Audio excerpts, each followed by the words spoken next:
Generation, the home of urban soul.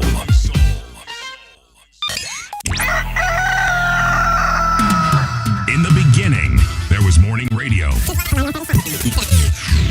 But now there is Radio Generations, the people's breakfast. Curious and bold, getting facts from the shadows. That's what it is. Now, as the city wakes and secrets stir, a bright new voice shines. The people's breakfast. Your morning, your voice, your journey. Good morning. Good morning, my neighbor. Welcome to the home of hard truths and bold insights. Radio Generation. A very good morning to you. How are you doing? This is Radio Generation 88.8 FM in Nairobi, 90.7 in Mombasa, rgk.co.ke, internationally recognized. That's where you'll find us as well. City Muga is in the studio. This is the People's Breakfast. City, good morning.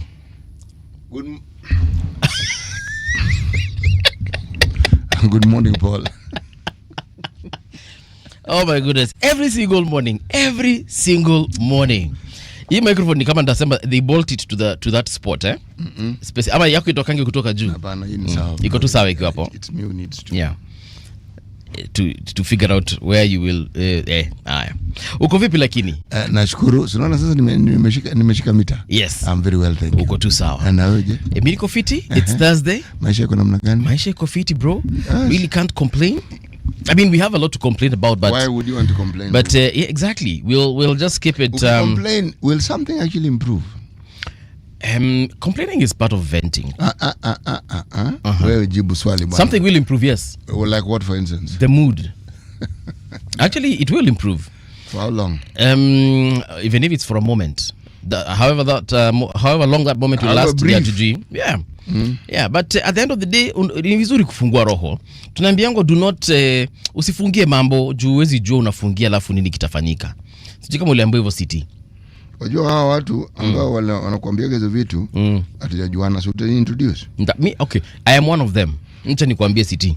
Usiwahi fungia chochote. Open up. If mtu akikosea, let them know amekukosea. If you love someone, tell them that you love them. If you have a certain emotion towards someone, let them know. Don't forget these things. Apana.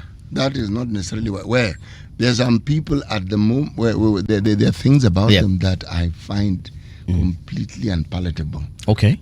I don't think it is wise for me to tell them what I'm thinking at that moment. Give me an example, City.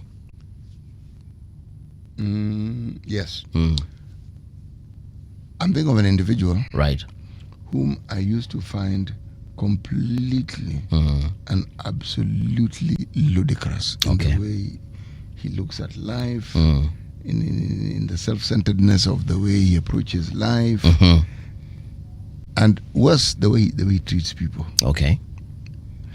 So there are people on whom responsibility and power sit very badly. Yes. That's who you. You're one of them. Yeah, I every time I saw that person, my thoughts were to tell him what a blithering idiot he was. I never did. I never did. Okay.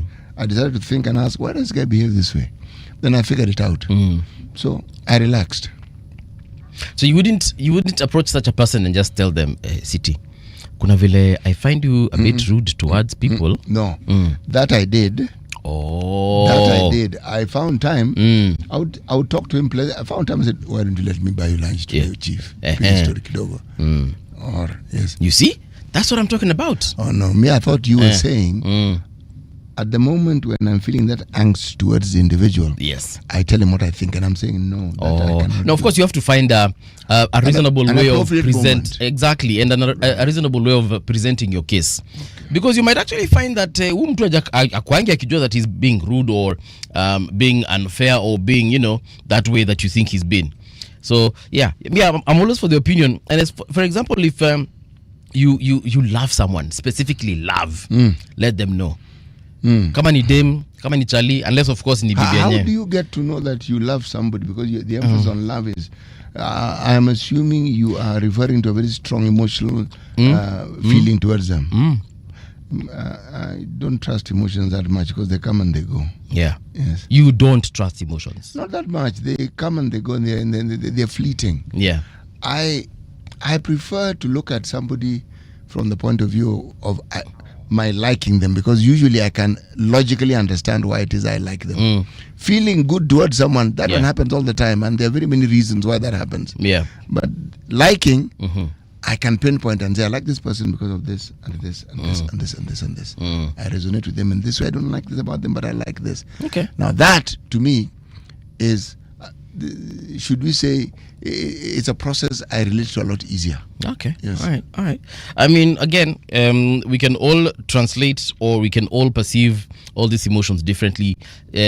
What I might think it's love, it's not. It could be infatuation, could be anything. But the point is, if you like someone, let me put it this way: if you like someone, let them know.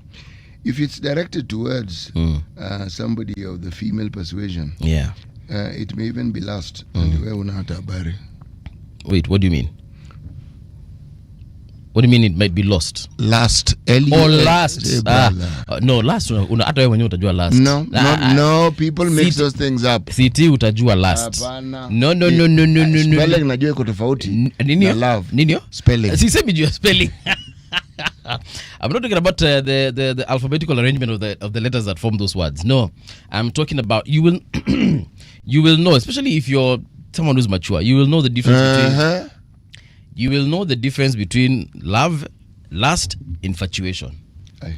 How do you know the difference, Paul? Tell me. It's a story for another day.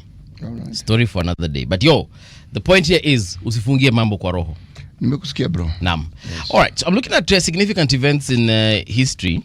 You are? Yes, I was just, going through, perusing, checking out. On this particular day, in the annals of history. Exactly. What happened? So this is what I actually found out about this particular day.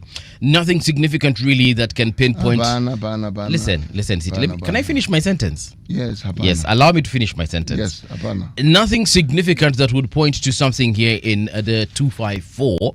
But I'm sure many things happen on this particular day. People were born. Others were lost, and so on and so forth. But one specific international event that rocked the world is when the United States President George W. Bush announced the creation of the Office of Homeland Security. What had happened? In 2001. What happened? 9/11. That's the point. What was 9/11 again?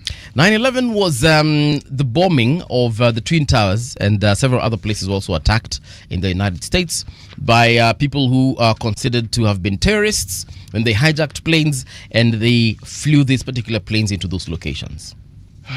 On that story hangs a tale, doesn't it? Yes, indeed, it does. What happened?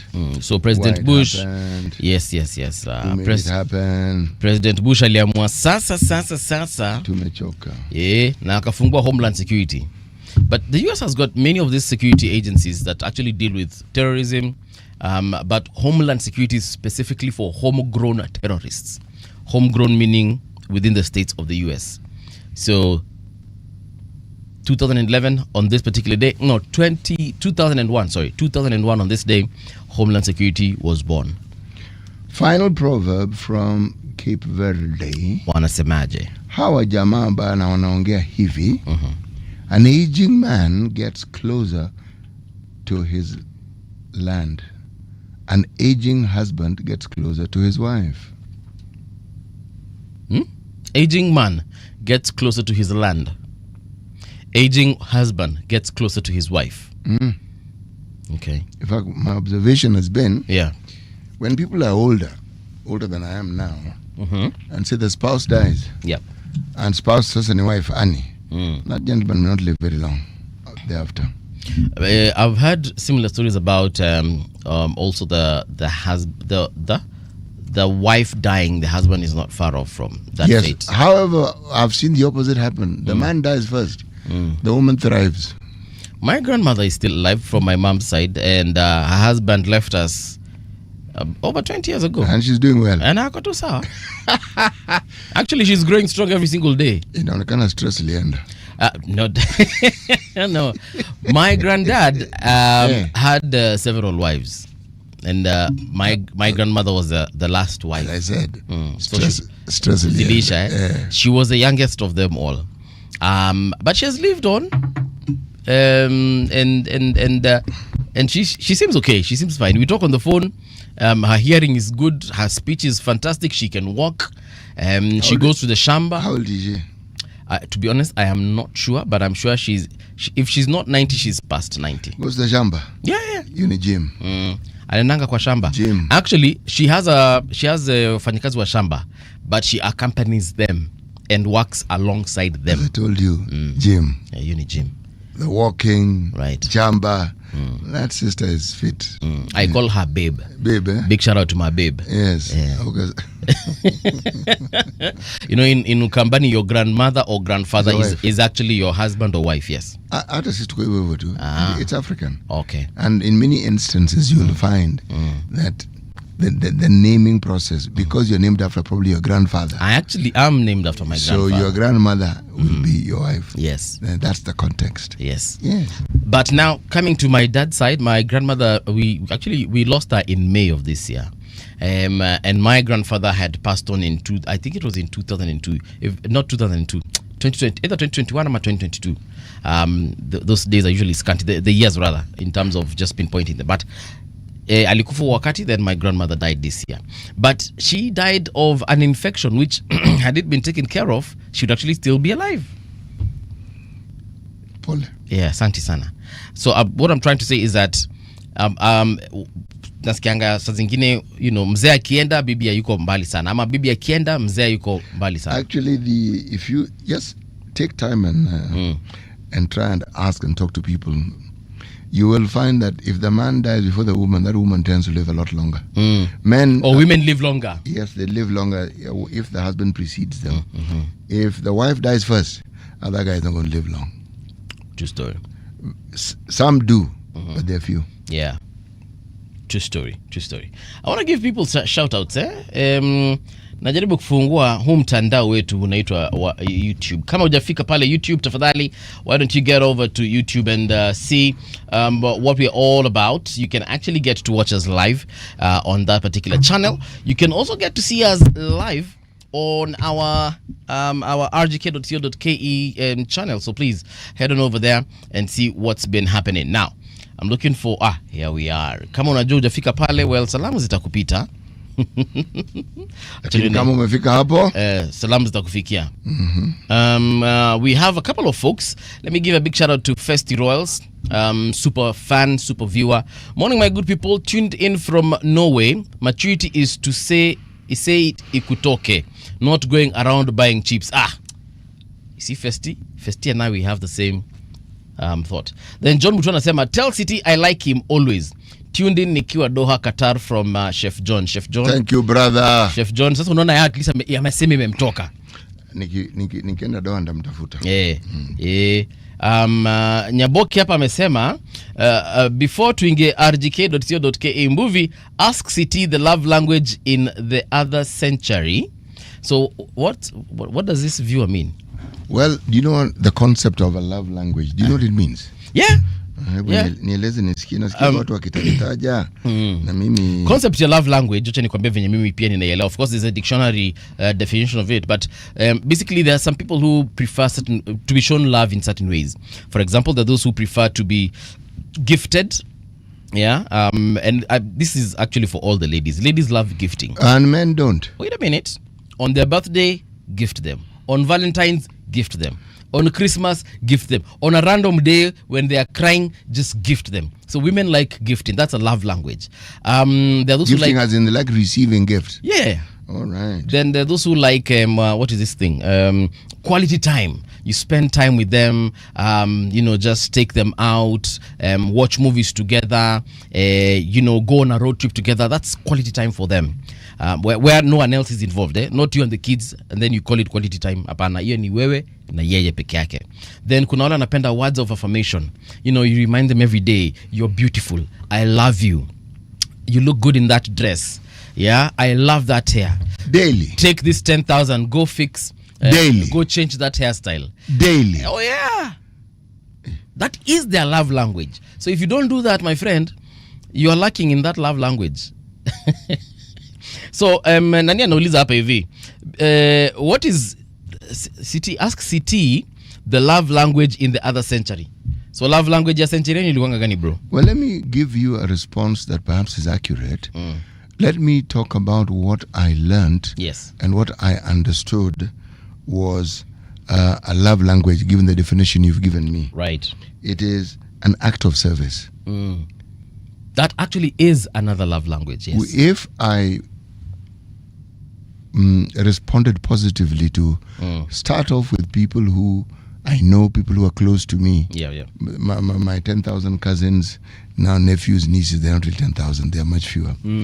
But I found your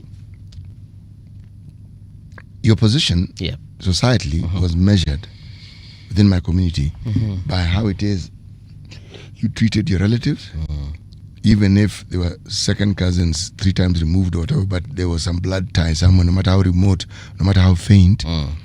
That act of providing assistance, living with people, that was the love language that I found was. But the thing that judged you, the yardstick by which you were judged the most was how you looked after your parents. You know, actually, you're right.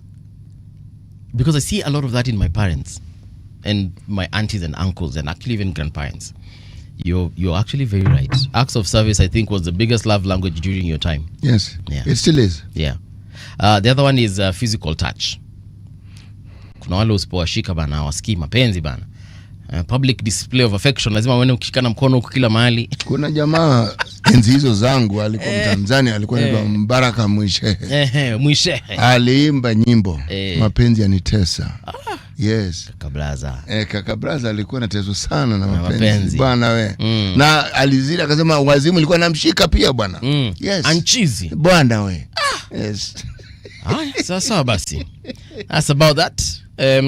Let us know also your love language. I'll read them before we exit this hour, because let me read them for you so that you understand. When you mentioned them, I decided to look it up and do what you like doing. See, I'm learning from you. I also talk to this this machine. Word of affirmation. Yes. Unimoja.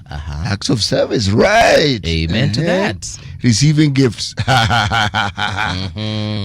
Actually, I prefer to give. Yeah. City, you're a gift. You're a gifter. Let me say that. Mimi ni gifter. You're a gifter. I've seen you gifting around the office. You have. Yeah. So instead of coming to work, all you do is observe what I do. No. But I've noticed it. See, this morning you've gifted us. Mambo yako. For quality time. Equality time ile wajua. How do you mean? Okay, then physical touch. Ndio sasa. Ndio. Yeah. But City, you're also a gift. You're also a gift. So apart from just gifting people, wewe mwenyewe as an individual, you're a gift. Mimi nimesema initoke. I'm well packaged as a Christmas gift. Ndio sasa. As a matter of fact, this December Christmas, I'm going to gift you to someone. Let me put it to you this way. Let me respond in a language you'll understand. Kwenda uko. My Take 2.0 amesema I'm now officially addicted to RGK. I mean, it has taken this long, my take. Imemtoka, amesema imemtoka bana. Ndio hiyo basi. Nyaboke ameongezea statement hapa, amesema walikuwa wanabebwa tu. Alafu ameuliza, and are you married? Nani mimi? Hivyo ndivyo anauliza. Asking me if I'm married. Yes. Or let me respond by being kind to her. Please. Let me gift her. Nyaboke, are you married? Kisha. Nyaboke chiza kama wewe. Sawa. All right, folks, you can use the same platform to let us know your love language. We'll probably check it out before we exit this hour. But why don't you also check us out on rgk.co.ke. And the first story I'm seeing here by Tanya Wanjiko. US introduces nominal fee for green card lottery registration. You know, I've never really applied for these things. I see people applying, winning, leaving the country. I've never really wanted to know what it. It's also because I've never really wanted to leave this country. I am liking it right here. Starting this year, applicants for the United States Green Card Lottery will be required to pay a $1 registration fee. So before it was free, So $1 is currently 129 shillings Kenyan money. The US Federal Register explained that the small charge is designed to cover the basic operational expenses involved in running the annual diversity visa program. Sawa. Yeah. So mutatoa $1. Dollar moja. Right. But the diversity visa application fee of $330, which is $42,570, will still cover all other costs related to the program. Right. Hey, ngoja kidogo. You know, when I went to the States, I actually never paid a single coin as far as my visa application is concerned, because someone else paid that fee for me. What were you going to do in the States? My alma mater at the time was launching a foundation in Massachusetts. Oh. Massachusetts. Okay, you're Malindi or Boston. Right. Sasa nini nilikuwa nafanya huko? Alma mater. Ya nani? Kenyatta University, where I actually did my ndio mahali ulisoma ile kitu hapo ndo nilisomea biotechnology. So what were they doing with Massachusetts? So Kenyatta University was launching a foundation, Kenyatta University Foundation, which is meant to collect funds so that vulnerable students back in the university can actually it's like a scholarship program. So they collect money maju, then that money is used to educate. Who collects the money? The foundation. Okay. Yes. So Kenyatta University was launching a foundation. Yeah. So courtesy of Kenyatta University, having been a student at Kenyatta University, they called me and they were like, "Yo, bro, you know, when you were here, you were a very funny guy. You used to entertain us, and would like to take you to Boston so that you can, you know, go interact with your fellow alumni kule. Alafu fanya nini? Wachekesha kidogo and help in raising funds." And I was like, yo, let's do this. And we did that. So went to the States, went with my good friend, Daddy Martin Kidinji. He's an actor and content creator. And then we also went with Churchill, the comedian, and fellow other people. Professor Kisiangani, actually, the current advisor to the president, was in that trip. At the time, he was a professor at Kenyatta University. And many others, I'm forgetting right now. The vice chancellor of KCA University was a current one, I think, Professor Onywera. I don't know if he's still the vice chancellor there, but at the time, he was a lecturer at KU. Tulena naye. Na at that point in time, wewe ulikuwa vice chancellor wapi? Mimi sasa nilikuanga alumni, nikaambia twende kazi. Wewe CVC, wewe ni alumni. Mimi ni alumni. Nilienda kama alumni, niongea na alumni wenzangu kule. Good for you. Yes. So I know people paid money. I just didn't think it was this much to get. It's $1, bro. No. So there's the need to apply for a lottery green card. So we moved from there. Yeah. No, see, now they've gone ahead to say that the diversity visa application fee, I don't know what that means, but there's a visa application. How much is it? $330. That's $42,570. It costs. In fact, even if you want to get a Schengen visa, utaambiwa amount ingine hapo, you'll blink several times first. Can I ask this computer how much? How much is a visa application in the Kenya US embassy? Pesa kidogo kumbe. Hapo wanasema US visa application fees depend on the visa type, but as of May 2023, a B1, B2 business tourism visa costs $185, while temporary worker, which is HLOPQR, and a treaty E visas will cost you $205 and $315. That's a lot of money, man. So I'm told it's a lot of money. Ask them what the Schengen visa. I'm telling you to ask them. Don't aim me. Where? Uliza. How much is the application for the Schengen visa? There we go. So Schengen, is it a Schengen or Skengeng? Bro, just continue. Anyway, so this visa costs €90 for most adults, with reduced fees of €45 for children aged between 6 to 11 and free for children under 6. So it's free for children under 6, and then €90 for adults, and then 45 for children aged between 6 and 11. Yes. €45, yeah. That's fairly cheap. A euro is around 160 shillings, huh? Yeah. But do the maths. It's cheaper than the dollar. No. I mean than the US application fee. Yes, it is. Umesema euro ni how much? Around 160. How much is the euro to Kenya shillings? Okay, it's 150. So if we take 150, quick maths, wanaitanga quick mathematics. So if we take 150 times 90, Bob, 13,000, bro, you can afford. 13,000 compared to $300. Then it means there are more people who want to go to America than there are those who want to go to Europe. Yeah. But that's going to change. One, because job opportunities keep increasing in Europe. Yes. Job opportunities. It's your job. They keep increasing. Yeah. And more and more and more. You even have European countries actually making forays into this continent to come and tell people about the opportunities that actually exist in their countries. Yes. Where young people like yourself can apply. After learning the requisite language, you can go there and actually work. Yeah. Right. That's what happens when you have an aging population. Right. Okay. Yes. It is what it is, man. So if you are planning to apply to go to the United States, bro, you're going to need a lot of money. You're going to need a lot of money just to go to America. That's why I say stay right in Kenya. Kuna stress Kenya, see. Naona umeamua kuongea your dialect. Good for you. Nilienda huko for a week lakini naweza ongea. What week? There are fellows who start acquiring the accent before they even board the plane. Calligraph Jones. So long as you know that you're heading in that direction. Trizex hapa tu. Ile barrier ya mwisho immigration ushapita going to board. As the accent just changes. But you know that accent actually is cool, man. I mean, you know, when you're talking like an American, you know, black American, it makes you feel, you know, exotic.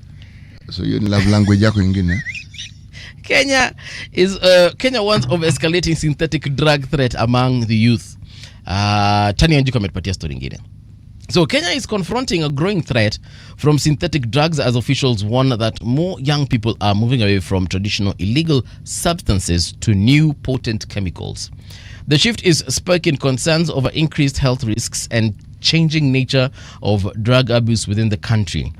Now, addressing delegates at the 32nd meeting of heads of national drug law enforcement agencies in Vienna, Austria, NACADA CEO Dr. Anthony Omerikwa described the trend as a global phenomenon with serious social and health consequences. The annual Honlea Forum, that forum I just mentioned, organized by the United Nations Office on Drugs and Crime, assembles senior drug enforcement officials to share intelligence, discuss evolving criminal tactics, and coordinate strategies to fight the world's drug challenges. So, inasemekana that Kenya warns of escalating synthetic drug threat among the youth. Watu sasa wamevuka kutoka kwa bangi, wameachana na pombe na sigara, wameachana na vape, shisha. Sasa wameingia kwa mambo mengine, synthetic drugs, you know, the methamphetamines. Yeah.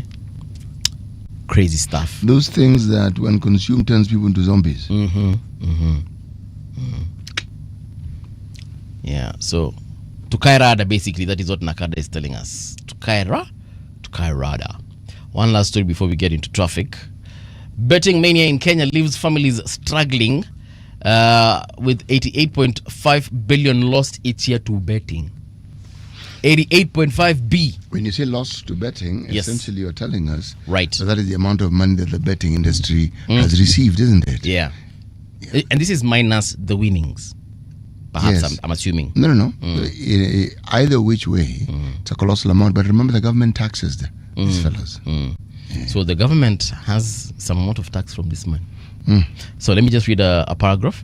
Kenya's gambling industry is expanding at an alarming pace, leaving countless families in financial and emotional distress, warns the Muslim Women Advancement of Rights and Protection, MWARP.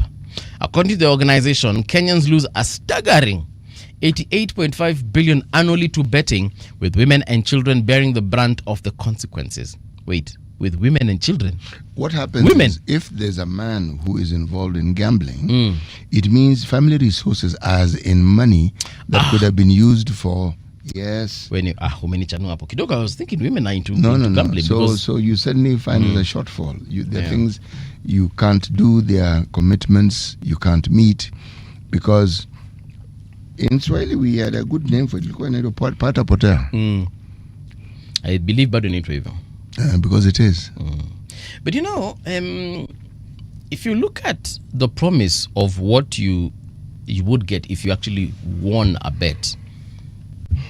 But I get why people are actually addicted. What you forget, that jackpot is one. They're not 150 jackpots or 1,000. It's just one, yeah. There are smaller prizes, but they're smaller prizes. Let's say they're even 10 or 20. Right.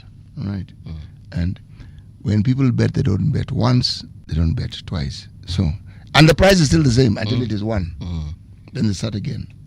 But forget even the jackpot. We're talking about these other prices of maybe you were betting against Kenya versus Uganda, a game, right? And you win. And you win. And maybe you had placed, I don't know, 10 shillings. And the odd that you were placing is because of course you'll not bet on one game, you'll bet on several games. Like when on weekends when the EPL is playing, they can play EPL is which one? The English Premier League. Okay. Yeah, or the Bundesliga, which is in Germany and also in Austria. You're placing your bet against several matches. I hear people from one match from one bet alone. If you've placed, let's even say 50 bob, people sometimes even win up to 60,000, 100,000. How often and how many people win? It's usually one or two people. Yeah. That's what I'm trying to tell you. That for all the people who actually bet, a few of them will win. Yeah. So the money that people end up winning, you could argue that it's other people who actually contribute to that pot with their bets. Kuna mahali nilikuwa nafanya kazi kitambo sana, maybe some 10 or so years ago. And one of my colleagues, this is now even before I understood what betting is all about. I used to see on his computer screen he had opened a website, a betting site, and he used to bet and place a very small amount, and alikuwa ananiambia Mbuvi hapa natafuta tu bus fare. So I asked him, so how much are you placing? He would place anything from 10 shillings to 50 shillings.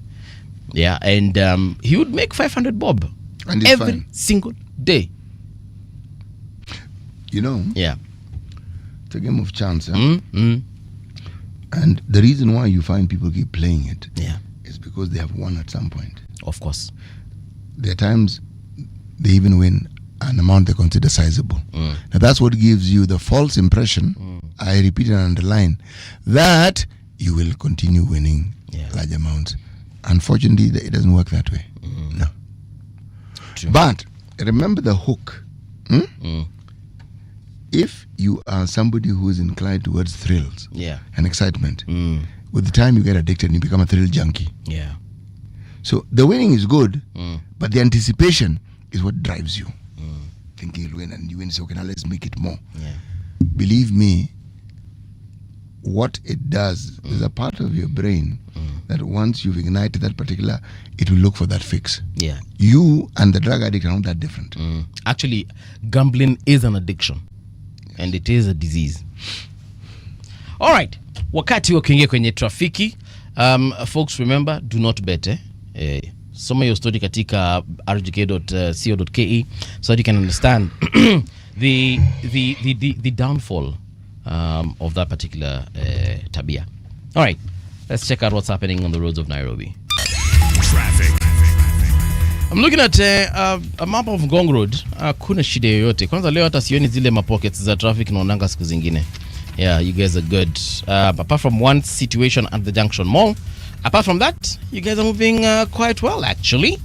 Looking at oh wait, I spoke too soon. Ring Road Kilimani pale hivyo. This is still on Ngong Road. Hapo kuna traffic kiasi wase, so I'm sorry about that. Kameshikana kidogo. Faculty of Health Sciences at the University of Nairobi, pale Desa University roundabout, iko shida kidogo kama kawaida, hiyo ni traffic, lakini baada ya hapo inafunguka. Looking at Mombasa Road, coming from Kitengela all the way into the Nairobi CBD, absolutely nothing is going to slow you down. So you're going to get into the CBD nywe hamna shida yote. Wait a minute. Pale St. Paul's. Now this is Wayakiwe. Yes, Wayakiwe. There's a little bit of traffic as you're leaving University Way, heading towards Wayakiwe. This is before you get to Kempinski. There's a yellow line there, so that means that you guys are moving quite slow at that particular juncture. Then kuna situation nyingine pale Pangani, traffic from Kenyatta, but Kenya College of Accountancy University. Hapo mko na traffic kiasi. But after that, yeah, everything else looks good as far as Nairobi County is concerned. But if you do notice something on the roads that you think we should know, please holla at a brother. Holla at a brother. Traffic on Radio Generation. Yeah, they need to holla at a brother so that the brother can tell the other brothers and sisters that the roads are impassable, or they are passable, or maybe someone is hurt somewhere. Maybe we can get the paramedics there so they can sort you out. Let's check out what's on the newspapers this morning. I'm starting with the Daily Nation. Ruto Gideon in State House talks. There's a picture there of former Senator Gideon Moi. And former senator for Baringo County. Yeah, Baringo, yes. Baringo County. You said former senator. I'm just nakujazia sentence. Okay. So, the head of state wants of the opinion that he steps down from the Baringo senatorial race for the UDA candidate and consider his candidacy in 2027. But the chairman politely declined.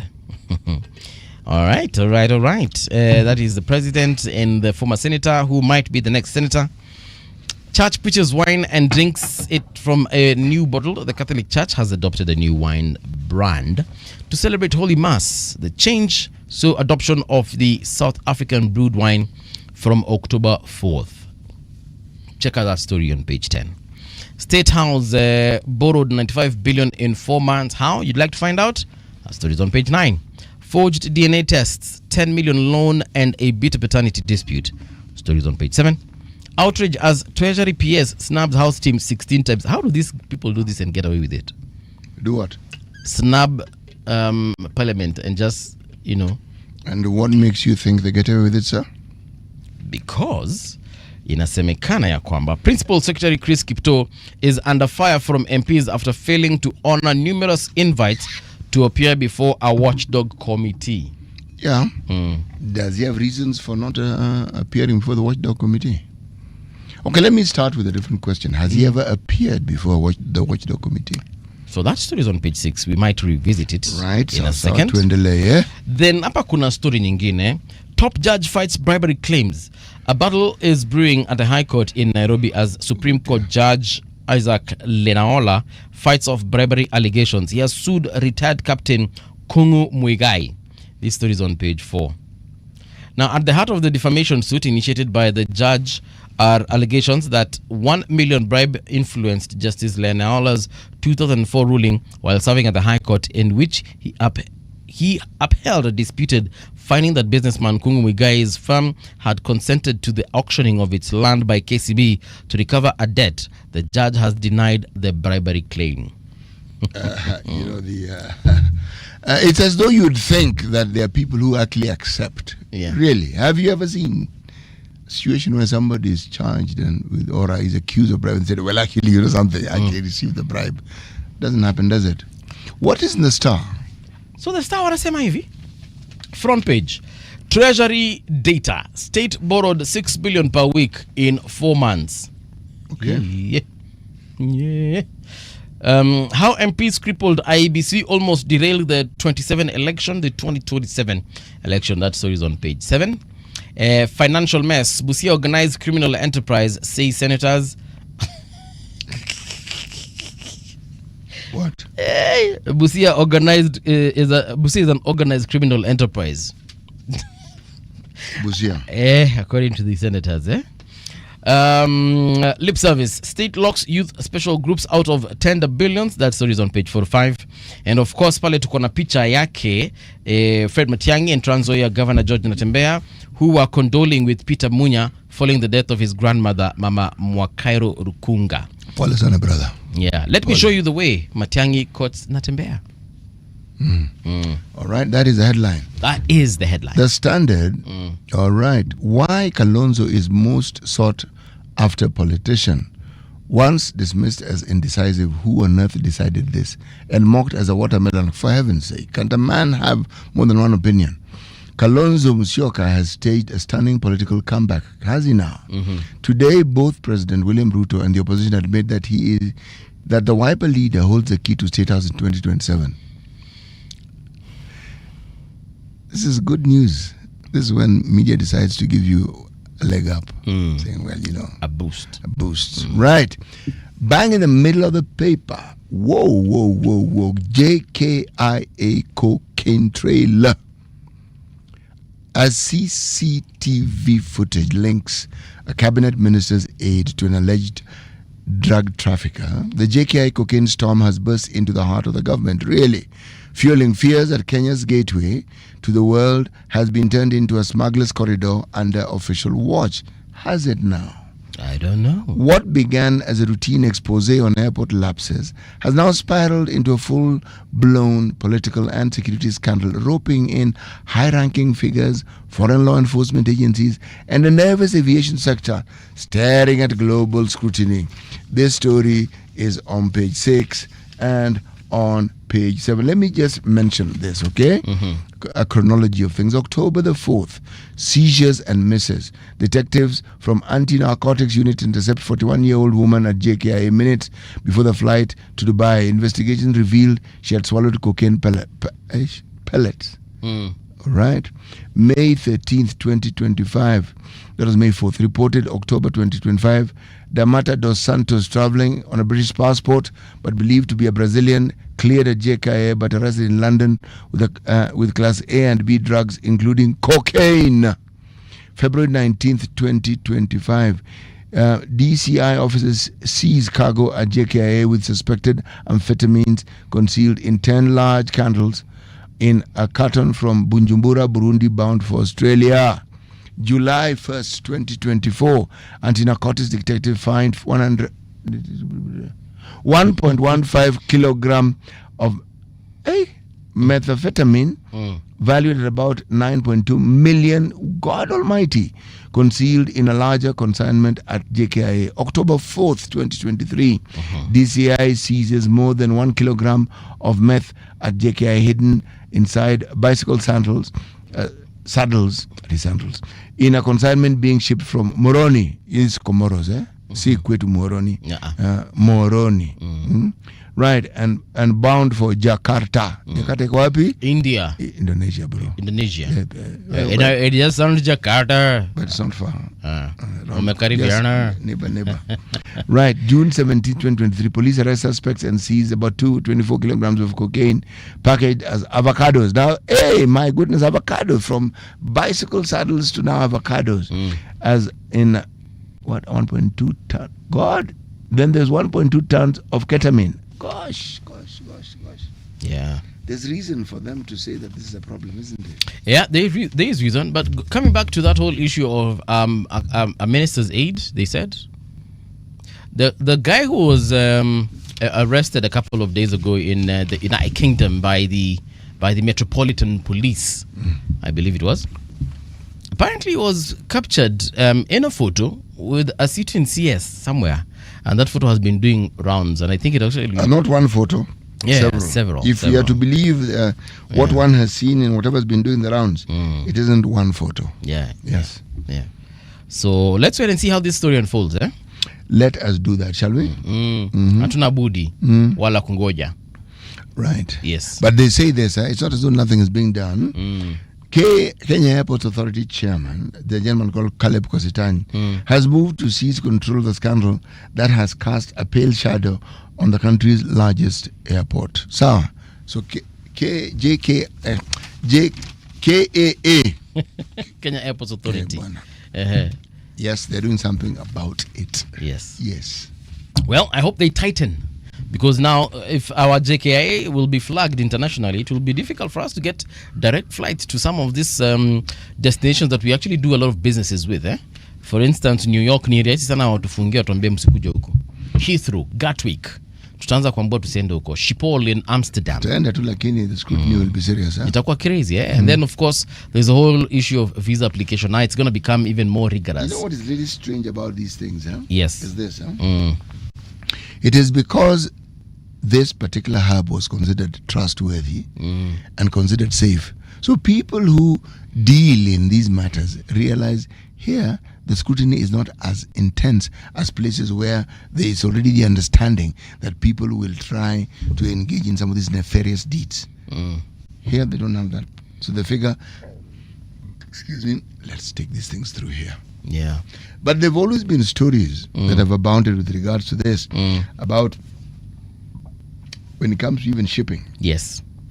That the Kenyan port was a transit, that's it. Yep. But then stories also abound in that some of what was supposed to be on transit ended up consumed locally. Yes, and there was a time when there was a bloody serious drug problem within the coast of Mombasa, more specifically Mombasa town. Oh, it was serious, man. Niliona one story done, I believe it was done by Mohaji Chopevu about this whole drug trafficking situation in the coast. Most of the focus was on what you call Old Town. Yes. Now the stories were horrific, man. They were horrific. Let me tell you. Yes. If you know someone whose life has been affected by drugs, a drug addict, you cannot find a story more horrifying than that. Yeah. True. I know, personally, know people who at a point in time had wonderful careers, yes, and rising, got caught in this death trap. That thing changes you completely. Someone who was a responsible breadwinner now suddenly turns and is selling things in the house just to get a fee. No, it's heartbreaking. True. And I just hope that they will fix the situation at JKI, because it's really going to it will hurt legit business people, legit Kenyans who just want to travel and enjoy themselves around the world. It will, if we don't take care of it. Tutaanza kukua blacklisted kama countries zingine sitaki kutaja hapa hivi. Okay. I was checking out this story by Justice, or rather this story about Justice Lenaola. They are saying this at the front page. Accusations arise from the case that saw land belonging to Kungu Mugai's farm sold off. A bitter battle is brewing at the High Court in Nairobi as Supreme Court Judge Isaac Lenaola fights off bribery allegations. The judge has taken on Mr. Kungu Mugai, who made the bribery claims arising from a court ruling issued 21 years ago, which upheld a disputed finding that Mugai's farm had consented to the auctioning off its land by KCB Bank to recover a debt. At the heart of the defamation suit initiated by Justice Lenaola are Mr. Muigai's allegations that a 1 million shillings bribe influenced the judge's 2004 ruling while serving at the High Court. Would you kindly read that bit again? Initiated by Justice Lenaola. What does it say exactly? At the heart of the defamation suit initiated by Justice Lenaola. Right. He's accusing this fellow of defamation. Yes, because the guy said, nani justice alipokea 1 million. Okay. Oh, so the judge was like, Mimi. Okay. Tupatane continue usubstantiate his claims. Yes. So the judge has denied the claim, of course. Also in the court proceedings are forgery claims on the distribution of properties belonging to former Minister John Keane, who died in 2016. The defendant, in his response, has claimed Keane's signature was forged in the execution of his will on the distribution of the estate. Yeah, so long story short, Justice Lenaola was one of the executors of the will before he resigned from the role in November 2020. So mara sasa kuna bribery case, mara tena so kuna hii story alipokea mita. But mimi najiuliza, how much do judges earn in Kenya? Good money. Good money, eh? Yes. Let me ask this AI if it knows how much judges earn. How much do judges earn in Kenya? So, according to this one, yes, judges earn substantial gross monthly remuneration in Kenya, with salaries varying by court level but ranging from approximately 750,000 to over 1 million, excluding additional benefits. This is minus the benefits. Kiangai. Why didn't I study law? What was I doing? Nikingangana na biotechnology. 750 G's. This is minus benefits. Let me tell you, you do not understand perhaps fully how the path you took is beneficial to you. Right. You are a multi-pronged individual, man. Mm-hmm. You are a thespian. You are a comedian. Do you know I also sing? Shina, I didn't know this.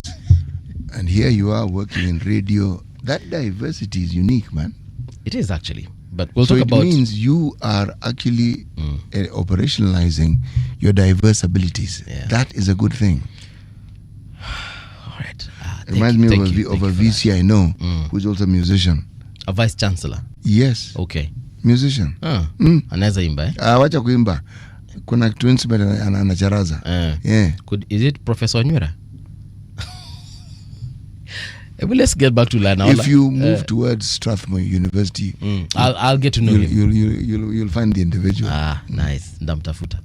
We might actually invite him here one day. Kuja tuibie. But 750. So the reason I was asking how much judges earn is because I wanted to see and consider perhaps how enticing a 1 million shillings bribe would be for a person who earns. Let's even take that. How long ago did that matter? Okay. 21 years ago, so that's 2004. 21 years ago, 1 million shillings was a heck of a lot of money. It is a heck of a lot of money. We had just got into the new century. It was a heck of a thing. Yeah. So I wonder how Mr. Muigai Captain Muigai will actually prove this bribery case, because if it's a matter of he said, she said, then kidogo itapotea hivyo. Let's take the view that he knew what he was talking about, shall we?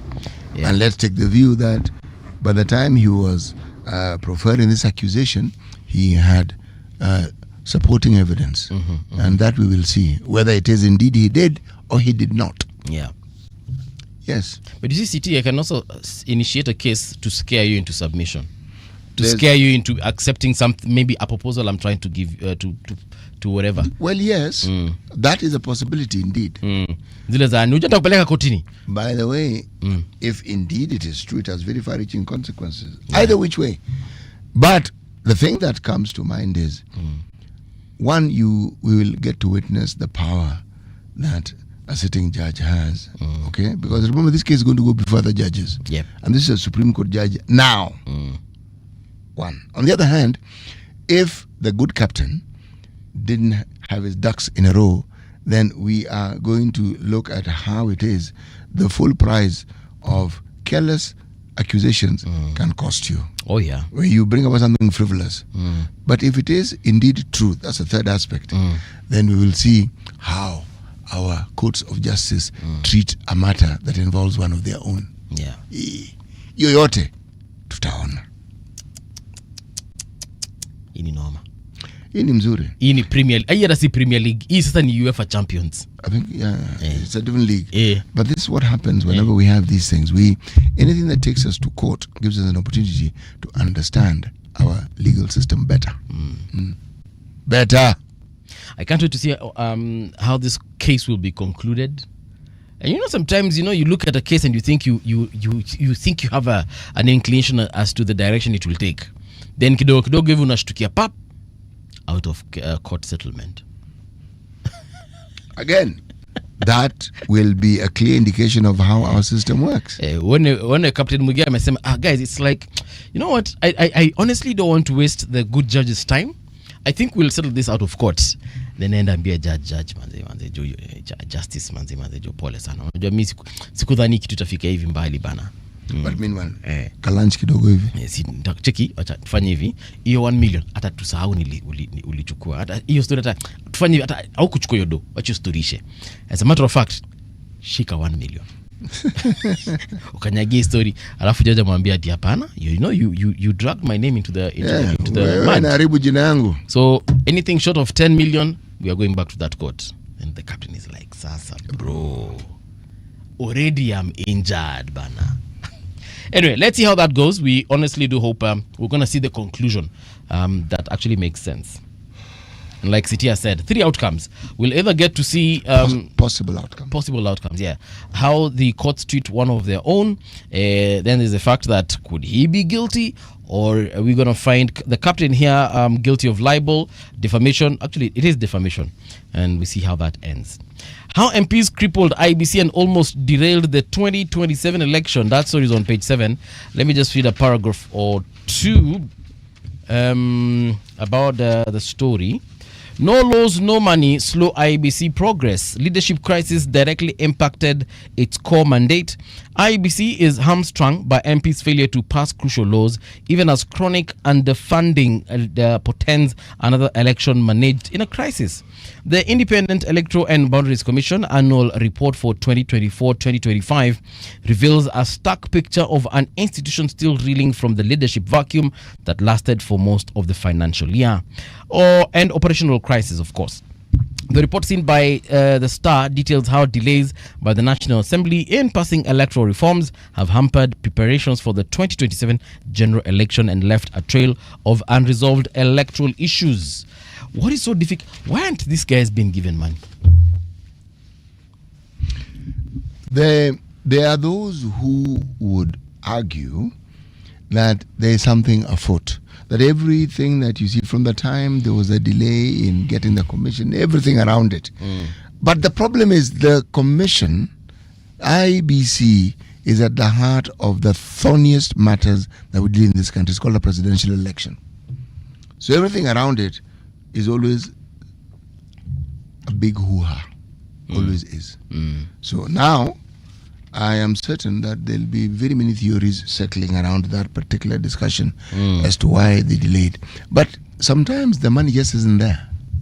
If you look at the headline that you mentioned earlier on, and how at a certain period in time we're borrowing something like 6 billion shillings every day. Yes. That amount of borrowing, there are those who say it is because people want to pocket the money. Yes. Okay. That is one side of the story. The other side of the story, we have holes we need to, gaps we need to fill. We need, so there's a juggling act in the process. The resources as usual are limited, but for it to work, you need to keep borrowing. Yeah. Yes. Where indeed. So all these stories will keep unfolding. But IBC is actually in the eye of the storm. It's how it works. All right. The headline you're talking about, of course, is on page 6 of the Star. Treasury data shows that state borrowed 6 billion per week in 4 months. Anasema ukitaka to get more information, you check out page 6. Let me just read real quick what that means. Fresh treasury data shows the country has been borrowing 5.9 billion every week for the last 4 months, underscoring the deepening reliance on debt to fund government operations. The figures covering May 1st, 2025 to August 30th, 2025 indicate that the borrowing spree was driven by widening budget deficits and delayed revenue collection. National Treasury documents tabled in the National Assembly on Tuesday shows that Kenya obtained a total of 95.5 billion during the 4 months. Most of the funds were sourced from multilateral, bilateral, and commercial lenders to support various projects across the country. So the things that actually give me a headache, because I'm like, the ripple effect is crazy, because the more they borrow, of course, the more they'll need to get that money from somewhere. The more we borrow, the more we owe. Yeah. And interest of, accrued and stuff, yes. Some of that is borrowed to pay debts. So arguably, you're acquiring new debt while trying to pay off the old debts. Doesn't sound very wise, does it? It doesn't. Right. It reminds me of the peculiar behavior that ilisemekana wa Kenya, they borrow from all these digital lenders to pay the other digital lender. So you're borrowing from lender A to pay B, and then B to pay C, then, or rather you borrow C to pay B, then you borrow D to pay C, then you borrow E to pay D, then you borrow F to, so by the time you're done, you come back and start borrowing A to pay B, C to pay B, D to pay C. Yes. And it's crazy. And the beat goes on.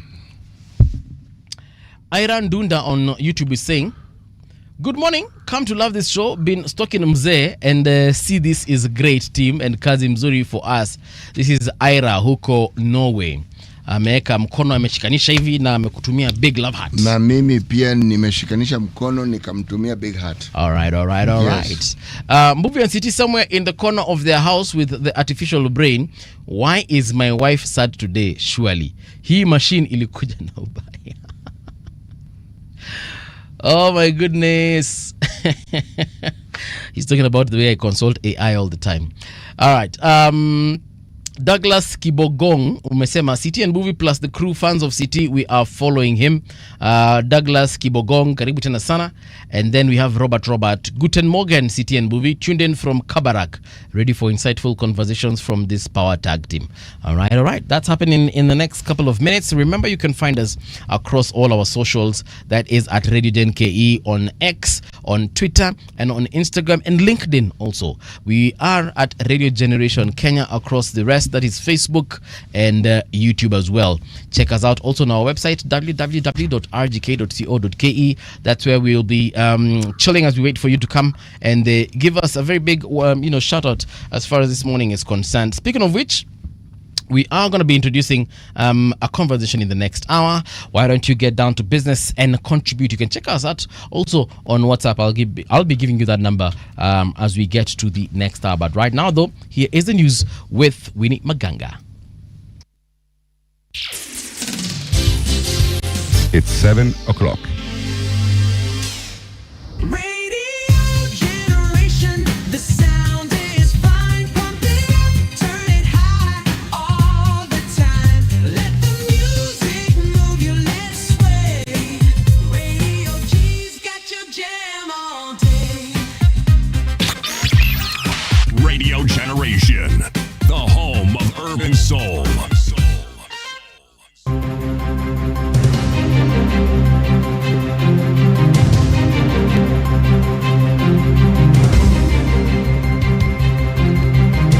This is the Radio Generation News. Good morning, I'm Winnie Maganga. The Social Health Authority has announced partnership with Kenya Rugby Union, stepping in as the official health partner for Kenya's national rugby teams. The collaboration aims to promote health, wellness, and environmental sustainability through sports, marking a new chapter in the intersection of athletics and public health. Under this agreement, all registered rugby players will be enrolled in SHA, giving them access to health cover. Here's the Medical Services PS Ouma Oluga. Basically, just to announce that we have officially partnered with the Kenya Rugby Union, that is the Social Health Authority. And there is no better demonstration of comprehensive well-being than sports. And the story of the Social Health Authority also embodies the entire well-being of the healthcare system, well-being of the people that we want to cover. And particularly, this partnership is forged on the basis of, promoting the brand of SHA. Businessman Edward Gituku, accused of trafficking former Kenya military officers to fight in Russia, has been released on a cash bail of 500,000 Kenya shillings after spending nearly 2 weeks in police custody. During a hearing at Kahawa Law Court on Wednesday, prosecutors had urged the court to deny him bail, saying he was a flight risk. Gituku is accused of recruiting and facilitating the relocation of 22 ex-Kenyan soldiers who allegedly joined Russian military units involved in the ongoing Russia-Ukraine conflict. Here is Gituku's lawyer, Danstan Omari. When our client was arraigned before this court, we clearly told the media and the country that this is a willing person looking for a job and a willing person ready to recruit you to do a job. The state raised very many issues that our client was forcing people to go to Russia, and because of that, he should be denied bail. We argued very vehemently that he's innocent. In fact, he's a hero. He's one person who has created jobs to very many Kenyans who have no jobs. The DCI has launched a nationwide manhunt for 28-year-old Wycliffe Otieno Odero, who is wanted in connection with the gruesome murder of his wife and 2 children in Samburu County. According to detectives, the suspect allegedly killed his wife, Anjeri Athera, and their 2 daughters, Natalia Nyambura, aged 6, and 4-year-old Taria Jones, on the night of September 27, 2025. He allegedly murdered the 3 at their rented home in Yare area of Samburu Central Sub-County. Nominated Senator Tabitha Mutinda has reached a major milestone following an election to the Board of Governance of the Parliamentary Network on World Bank and International Monetary Fund. In a communication to the Senate on Wednesday, Speaker Amason Jeffa Kingi congratulated the senator on her appointment. The Board of Governance is charged with the responsibility of setting the strategic agenda and providing guidance for the activities of Parliamentary Network. In this capacity, Senator Mutinda will represent the East African region within the board. Senator Mutinda will assume office on the 13th of October 2025 during the parliamentary engagement at the 2025 annual meetings of the World Bank and IMF. Honorable Senators, I take this opportunity to congratulate the Honorable Senator on my own behalf and on behalf of the Senate on her election, and urge all Honorable Senators to accord her the necessary support as she undertakes this important role on behalf of our region. 4 people have died after a 6-story building which was being refurbished partially collapsed in the center of the Spanish capital, Madrid. The city's mayor, Jose Luis Martinez, said the bodies of the last two of the people reported missing were recovered on Wednesday. Local media said the victims were a 30-year-old Spanish woman who was managing the project, as well as 3 male workers from Mali, Guinea, and Ecuador. 3 other people were injured. And that's the truth on Radio Generation. Good morning. I'm Winnie Maganga.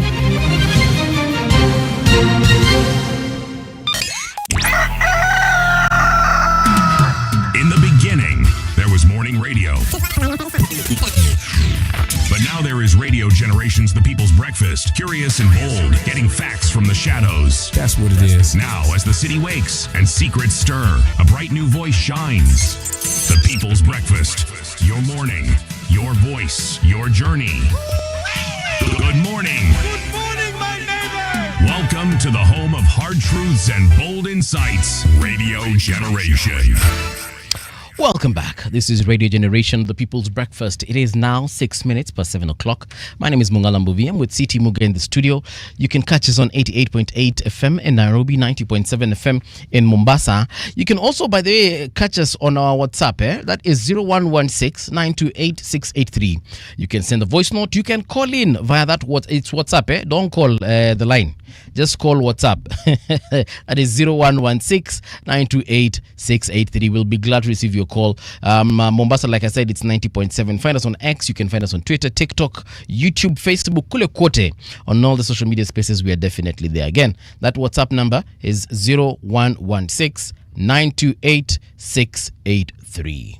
I was checking out a couple of stories here on rgk.co.ke, and a couple of them have caught my eye. For example, Senator Mutinda has been elected to Global Parliamentary Network Board. You can check that out. But the one I want to focus on is this one about not professor, but former CJ Maraga, who was appointed Professor Mcharo as co-executive director of the 2027 campaign secretariat. Now, Kenya's former Chief Justice David Maraga has appointed Professor Mkawasi Mcharo as the co-executive director of his presidential campaign secretariat ahead of the 2027 general election. Yesterday, we were just talking about presidential candidates with Kasmuel and Frederick, yes, of Safina party. And one thing that we were talking about is the fact that the way campaigns are being run nowadays, for CJ Maraga, he's decided to target the youth completely. And I feel like perhaps it's a good strategy, but it's not a tight strategy, because what happens to the likes of CT Muga? What happens to them? Exactly. Because if he's campaigning to the youth, then it's like he doesn't need you. Well, he's right not to need us. We're few. But he needs your vote. As a demographic, people my age don't really count. But that vote counts. Every single vote counts. Whether it belongs to an 18-year-old or an 80-year-old. The business of voting is a wholesale business, my friend. You want to go to a demographic that represents plenty. Okay? My demographic does not represent plenty. No. We are literally a dying breed. Right. I mean, everyone is a dying breed. No. Eventually, we shall all die. The attrition rate among older people is higher than that in younger people. Yeah. Okay? So, look, the thing about campaigning and why you rarely hear me making comments about it is because I don't really know in its entirety the strategy that the former Chief Justice has. I read about the comments he's made on certain subject matters. I hear he's quoting the youth. The youth seem to like him, but that's just about it, really. Okay, that we have people like him and others, people like Omtata, people who don't represent the normal set of people we see on the political landscape. No. It is good for us because that's like introducing new blood, and hopefully a new narrative. I can't wait to see the kind of slogans that he will come up with towards 2027, because right now there's really nothing. You remember like TNA walikuanga na gani? Let me give you one, do you one better. Forget the slogan, because those ones are forgotten as soon as those elections are done. Yes. The question that I asked the two guests we had yesterday, in my mind, was asked because it's a question that prevails in my mind. Every time we have politicians talking to us about them wanting the highest seat in the political seat in the land, and what they do is they tell us about the things they hope to do. Yeah. Okay? Yeah. It's been our story from the time of independence. It hasn't changed really. The key main pillars, you want people to get educated. We see problems in the education sector. We're talking about food security. It hasn't changed very much. We are talking about security. We're talking about health. It hasn't changed very much. We just talk now about SHA, health access problem for all. The discussion around universal healthcare was now a government, an individual, and the people who support him wanting to be elected telling us this is what they hope to do. And we've seen steps being made to try and get it done. The previous government even set in motion a pilot scheme in 4 counties to see what it would look like. We are still trying to fulfill the independent promises to the nations of Kenya, to the citizens of Kenya. Still. Maraga, former Chief Justice Maraga, has joined the fray. He is sending this message and he has chosen his audience. He has decided these young people seem to be a constituency that nobody can say lay claim to. Actually, it's not right though. They are, every political party in this country can lay claim to youthful members. They all have a youth wing, youth league, youth. They all do. Youth Congress. They all do. Youth Revolutionary. They all do. Okay? Yeah. So what it is that he's going to say and do that is different from all the other people are saying, that's what I want to hear. He's chosen that demographic good, but I'd like to hear what it is he wants. He's saying he wants to do. Yeah. According to the website, it says Maraga's certification strengthens a campaign he had already kickstarted by engaging young people, popularly known as Gen Z, as well as religious leaders. So this is my thinking, because Gen Z wanapatikana wapi sana sana, because it's not like that you'll just walk up to Koinange Street, for example, and find them. Oh, there are many. Or no, what I'm trying to say is there is a space where you can actually find them wakiwa kwa wingi, and that is the social media space. Yes. So sana sana siku hizi wako TikTok, wako Instagram, na wako Twitter sana sana. Not even Facebook. Sana. TikTok utawapa for a fact you will find them on TikTok. You will find them on YouTube. So I don't know his strategy itakuwa kukaa na other TikTokers, they start creating content, or going to youth oriented talk shows on YouTube, on TikTok, on Facebook, on Instagram, and even other radio stations that are heavily youth oriented. Perhaps come to the wind down here on Radio Generation, talk to Kisiangani and Halaiki, sit down with Diana Kubebea, with DJ Abstract, and just talk policy. Sit down with us also in the morning show and get to understand what the People's Breakfast is all about and the kind of things that we get in terms of responses from the young folk. Is he going to go on YouTube Spaces, talk to the likes of Obina, talk to Dr. Kingori? Like, I'm honestly waiting, because that is where the young people are. On TikTok, is he going to do dance challenges, for example? Because these are the kind of things that people connect with. Anguke nayo kidogo. Let me ask you, if they connect with it, does it also translate, therefore, into the possibility of them voting for you? Not necessarily, but what I'm saying is that is the platform that these young folks are. So he goes there, does these things that they want, but in the process, transmit his message. Yeah, like the way we see, this is a perfect example how we see other politicians wakienda keti na mama mboga wanaanza kukata sukuma na wao, nakaa na mama mboga mnaanza kuchonga viazi na wao, unaenda kwa watu wa bodaboda, unaendesha pikipiki na wao. Si ule nakumbuka kuna wakati President Ruto alienda kwa watu wa boda na akaendesha nduthi na wao, wakambeba from one point to another. You get so that's the kind of things I'm talking about, because if you want to connect with the boda guys, you will have to go where they are. You will not address them from a podium on Huru rather in Huru Park. You're not going to address them in your house. You go where they are, you talk to them, you call their chairman or their president or whatever organization they have, you talk to them. What I'm asking is, I haven't seen Maraga do any of that. And if he has, maybe I'm the one who's not checking those platforms. I have not seen him sit with, let me pick a random person who does, sasa nani? Nipateni jina mtu anafanyanga YouTube. Gen Z. I wouldn't, now, you're asking me? No, nimesema nipatieni. I'm actually talking to the audience. You know, aende huko chini, aketi nao majamaa, awambie niulize maswali, because I see you have a very big youth audience, you know. What are some of the things that they ask, you know? What are some of the things they would like to know, or what are some of the things they would like from their leadership, you know? Because he has made his campaign focused on the young people, and I'm waiting to see whether he'll actually get there. Big shout out to Luther King Jr. Sema City the Goat, Kenson Mungalo. Morning guys. Invite Morara Kebaso to the show and join the conversation. The question is, would Morara Kebaso be interested? I think he quit. Quit what? He quit politics and this activism and everything that came with it. Quit. He quit a couple of months ago. Mm-hmm. Yeah, that is why you see there's not much about him online. He quit or he quit? Yeah, what I know is that he quit. If he came back, I don't know. So whether he quit or he quit, that can be a subject of conversation. All right, let's switch to the papers.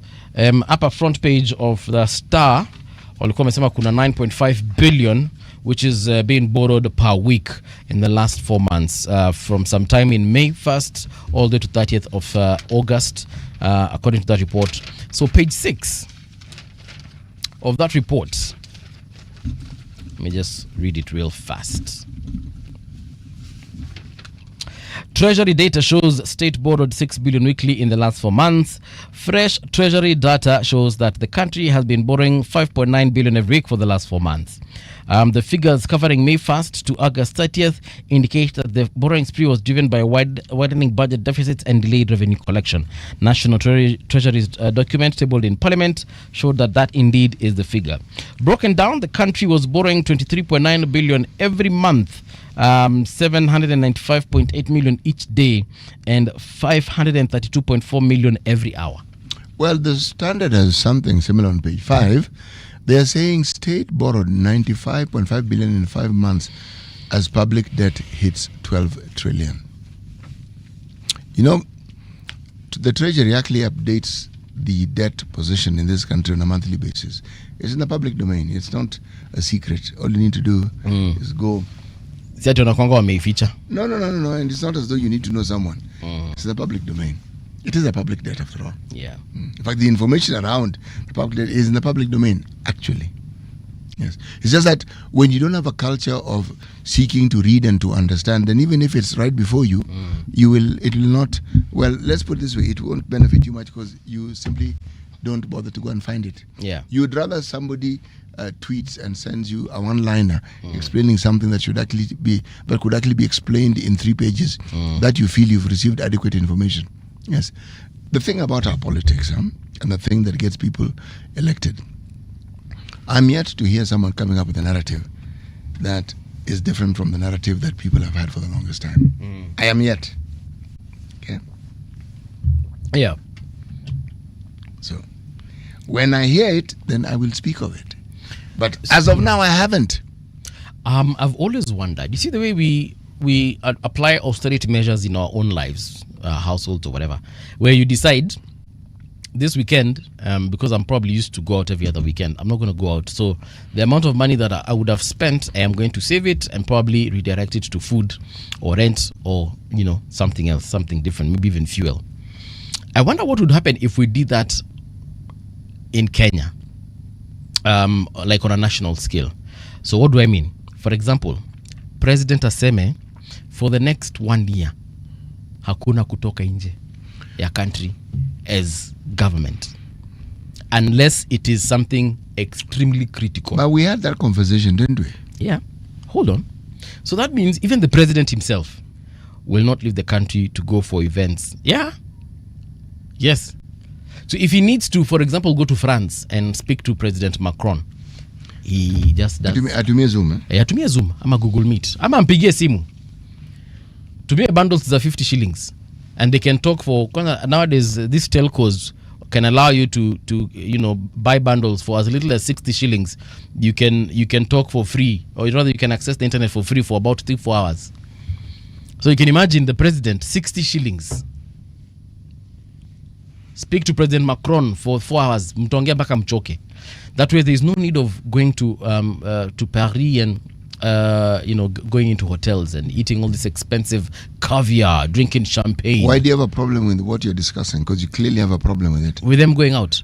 No, they're drinking champagne and eating caviar. Because it's a lot of money, my brother.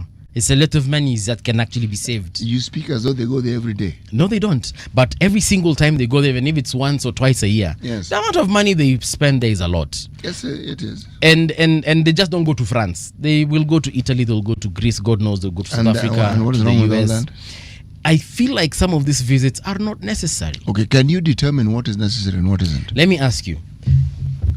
Because it's a meeting where we are having bilateral conversation and to talk about how Kenya can export coffee and we import CG vehicles. To be honest, that can be done. How many here. coffee bags equals one vehicle? How many? Coffee bags equals one. I do not know I'm that. not asking a question. Yeah. I'm making a statement and saying that's a discussion we're having. We want cars and us we have coffee. So how many bags of coffee will you take for one vehicle? That is a simple WhatsApp message. I'm actually making fun of the whole situation. I'm suggesting that when you have bilateral meetings, what we see as the trip that eventually takes people there, that is an eventuality where you're going to sign.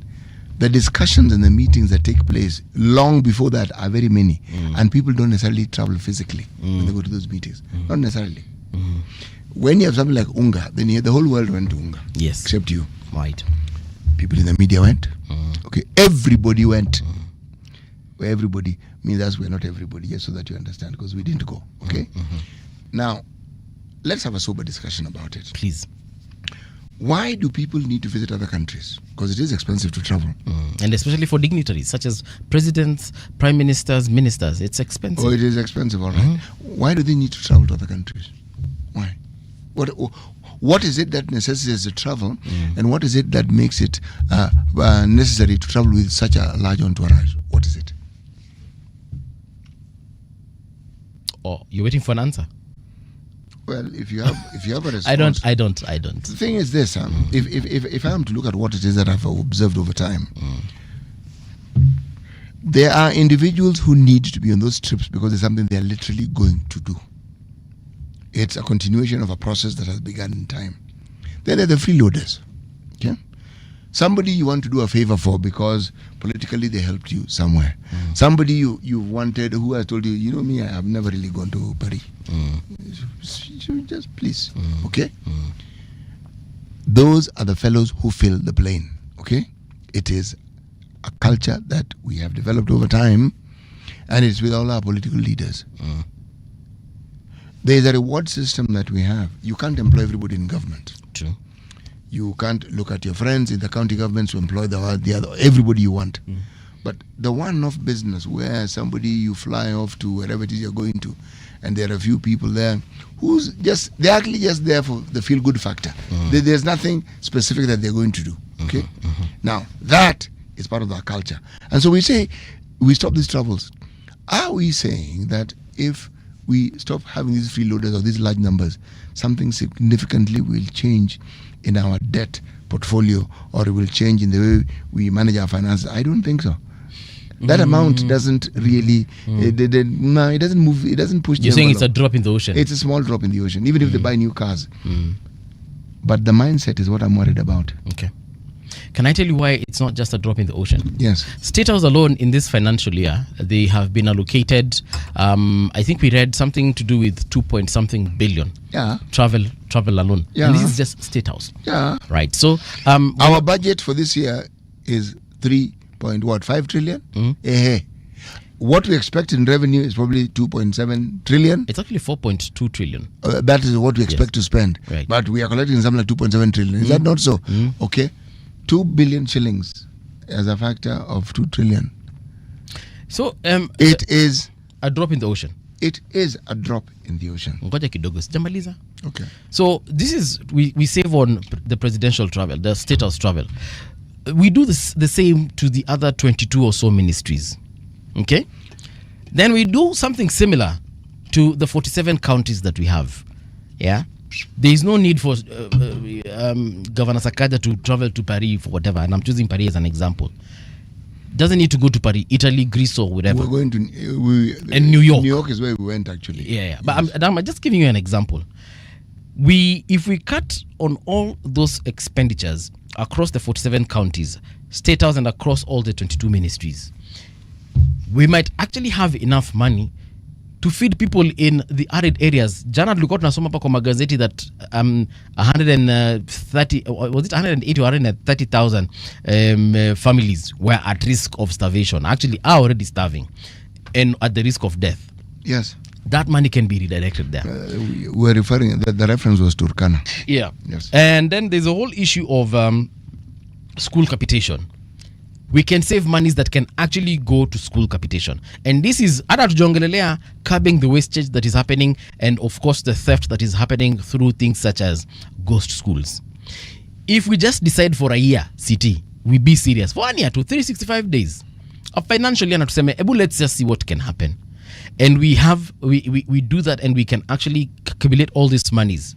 Trust me, they will stop looking like a drop in the ocean. There will still be a drop in the ocean. No. Are you saying that all these expenses amount to even 500 billion shillings a They year? amount to lots and lots of monies. I do not have the exact figure, City. I'd be lying to you if I tell you we'll have collected about 100 billion or we'll have saved about 300 billion. I do not know the exact figure, but I am certain it will be a significant amount of money. And that significant amount of money can go into our roads. That significant amount of money can go into our teachers' pockets. That significant amount of money can go to Kiambu, waache kushinda wakistrike madaktari wao. And we'll stop losing 130 children, infants. July 2024 to July 2025, we consumed something like 25 billion in travel. That is from when to when? 2024 to 2025? Yes. That's July 2024 to June this year. And if you're looking at the counties, theirs was 15. So 15 plus 25, that is around 40 billion. All right. 40 billion out of revenue, not budget. Our revenue is 2.7 trillion. Yes. As a percentage, you are someone who understands math. Tell me, 40 billion as a percentage of 2.7 trillion, what is it? It's about of 2.7 trillion. Yes. We can actually do it. But I want you to do it. That's what I'm trying to That's tell about you. 5%. No, calculated. The point I'm trying to make here is their money is actually colossal. And there's a lot it could do. Yeah, continue, But I'm listening. the point I'm making is this. It is not the money that concerns me. It is the thinking behind prioritizing travel. That's what concerns me. Where people think that it is something favorable and something that people... The amount of energy that seems to go into seeking to travel, wanting to travel, and why travel is so important for so many people, whether it's for benchmark or the other, that is what concerns me. Because the thought process that goes into these matters takes away the thought process and the energy that you'd need for actually creating a situation that would alleviate these problems that we're talking about. Because the clamor seems to be, so and so traveled the other time, it's now my turn to travel. That seems to be the discussion. Now that is problematic, in my opinion. Yeah. Yes. That thinking on a larger scale would mean that an opportunity will be sought for even more money to be spent on spurious issues, things that don't necessarily bring about development, doesn't bring about sustainable growth in the economy, doesn't bring about sustainable growth within the county government, because people are looking for opportunities to travel so that they can make hay while the sun shines with this travel. Get a per diem, visit another country that you never visited, so that when you get back to Kenya and you're talking about the things you did, the places you went to, etc., etc. That's what concerns me. The amounts in and of themselves, the optics are terrible. You are traveling a whole plane load of people to go to Unga or to go to Paris or to go to wherever. There is a story that did the headlines for a while. The immediate former president of Malawi, who went to the UK, he was invited. Yeah.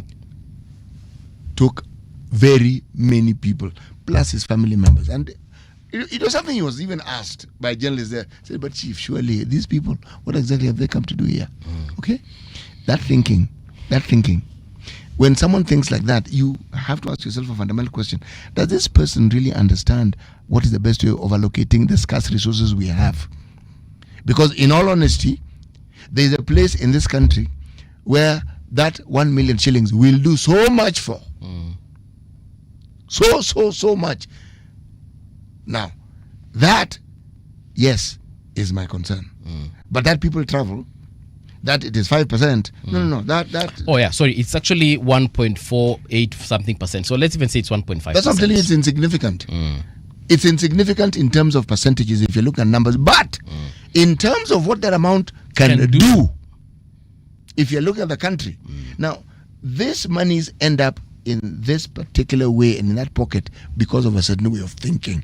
The way certain people understand what leadership means and they understand how they should play their politics. That is my concern. Because that is a thinking that will definitely not remove us from this debt trap that we're in.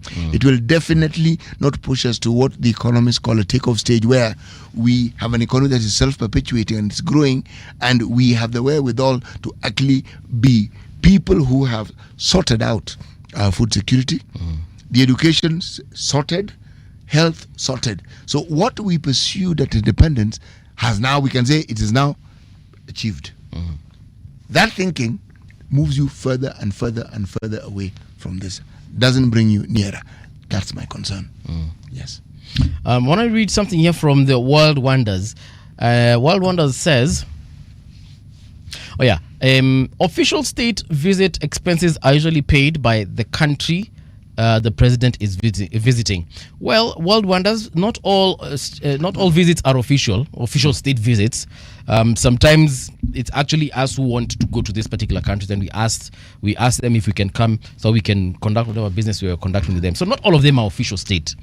Majority of them actually we are the ones who pay for. We pay for ourselves, and that's still a lot of money. You can imagine the amount of money that goes into the per diems. We sat here with Senator Oroba, and she said that senators actually paid about 1,300. Was it dollars or was it euros, to go to a function such as Unga or whenever they leave the country.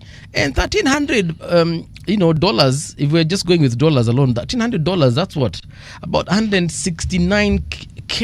Let me tell you, if you look at, for instance, these problems we're talking about, let me talk about Turkana. I'm looking at data that I looked at. There's a year in which they spend 1.2 billion on travel. What? How much? 1.2 billion in travel.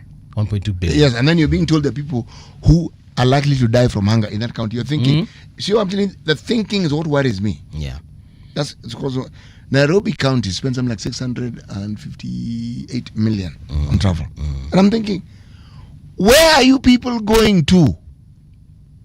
And why do you need to go so frequently? Exactly. And why do you need to spend so much money? There is a freeloading thinking that has been entrenched and has been accepted as normal. That, again, I'm repeating because this is what worries me. Because people who think like that, believe me, will not prioritize helping the indigent. They will not prioritize making sure that the schools work.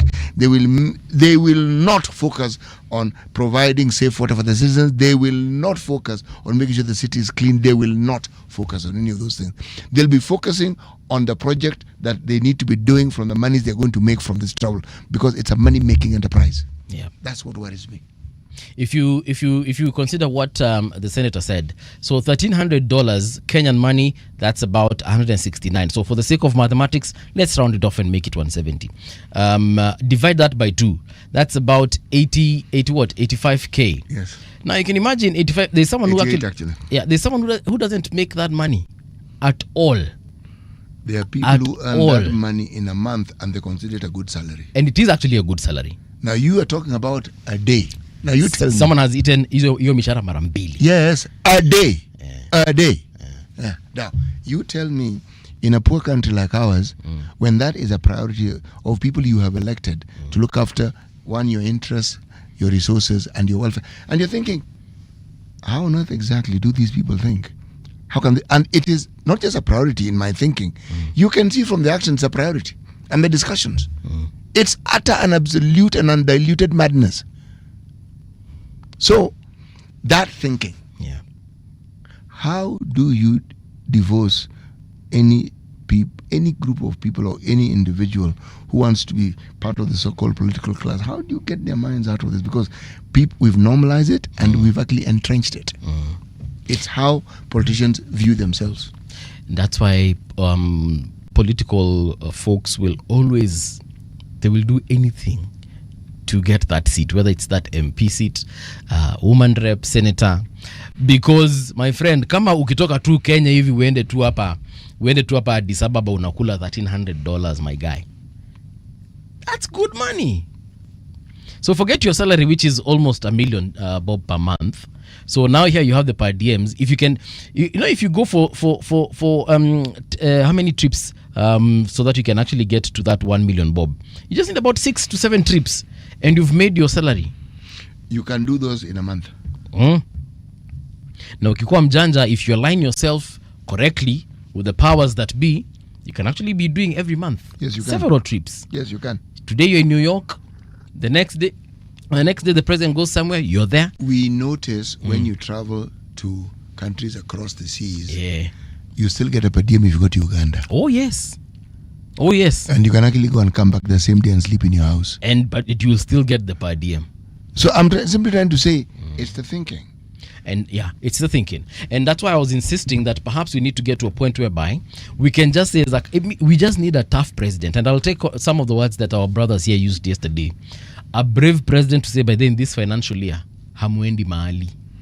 That won't happen. I know. This is wishful thinking. That won't happen. This is wishful thinking. But we just need someone to say, hamwendi mahali, mko hapa. Whatever, if you need to talk to your counterpart in Sweden, please ask them for their number and call them. Ikishindikana, use an email, because whatever you can discuss face to face, if you can't do it on a video call, then I'm sorry. You see, COVID demystified all these matters of travel. Exactly. So we now know it is possible. What we do know. We went to class online. We went to work online. We went for those bilateral meetings online. Yes. Yeah. You know what is strange though? Huh?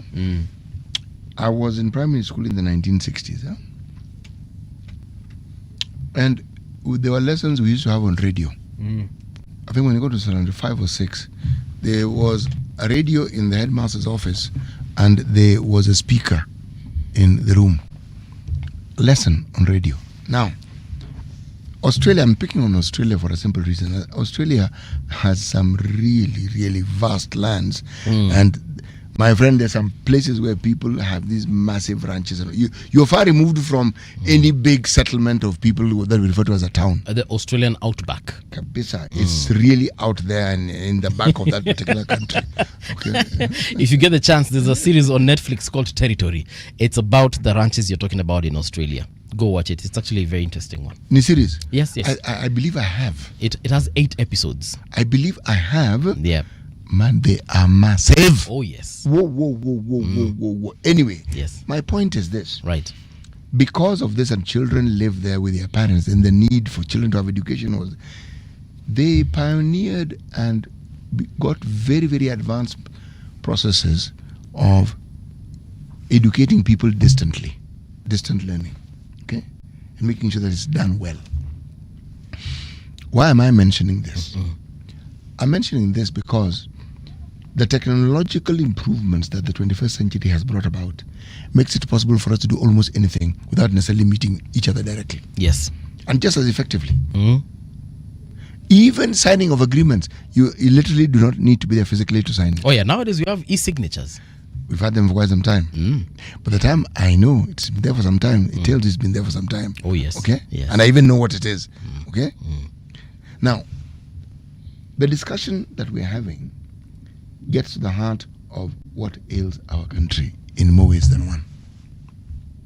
It is what we understand leadership to mean and how that understanding is made manifest, and what it is that people believe is the right way for a leader to conduct themselves. First of all, is the sort of car you should drive if you're a leader, sort of place you should live in if you're a leader. Okay? Everybody now in Nairobi wants to live in Karen. Pity. I thought they might want to live in Muthaiga or Lavington, but nonetheless, anyway, they do. Okay. Karen has a more convenient climate. It's more bushy sounding. The point I'm trying to make is, Right.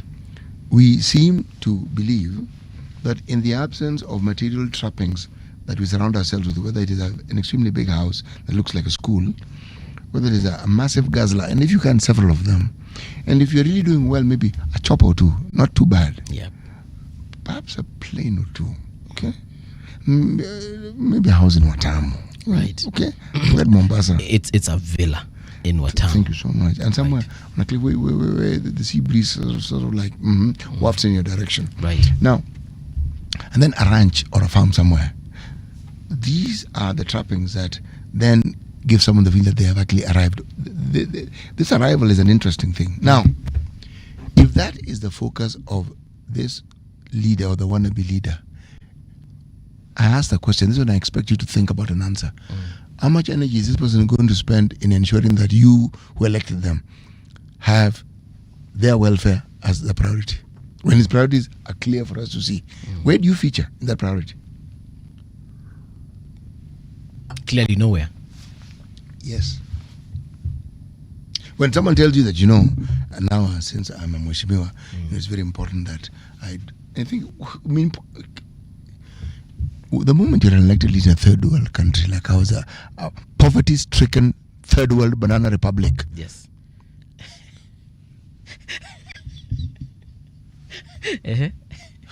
Akiumetutukana city.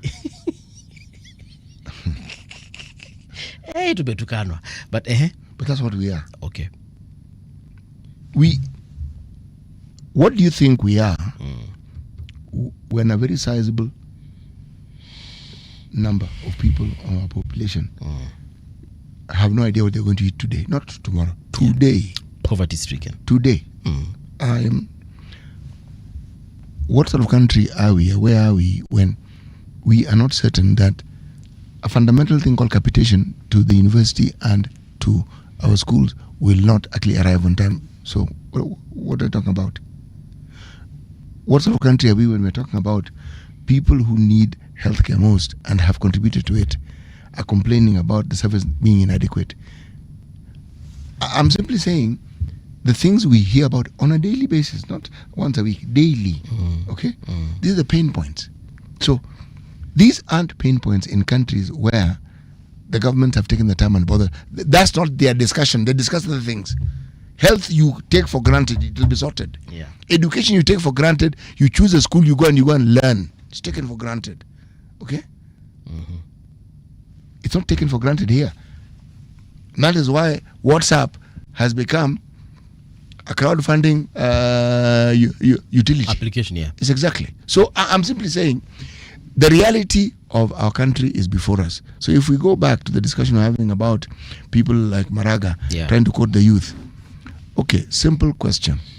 What is, in your opinion, the pain point of young people? Employment. Yeah. It's not even complicated. Okay? What is his solution? Actually, I'd like to change that statement for a minute. It's not really employment or unemployment for that matter. Their pain point is just a source of income. The youth nowadays, they don't necessarily need you to employ them. They just need you to let them know this is how they can make money. Whether it's through their online activities, that's why they're so much into TikTok. That's why they're so much into YouTube content creation. So you are absolutely right. When I say employment, you interpret it as being somebody giving you a job. That's not what I meant. Okay. The income aspect is what you're talking about. Yes. Okay. I use the word employment.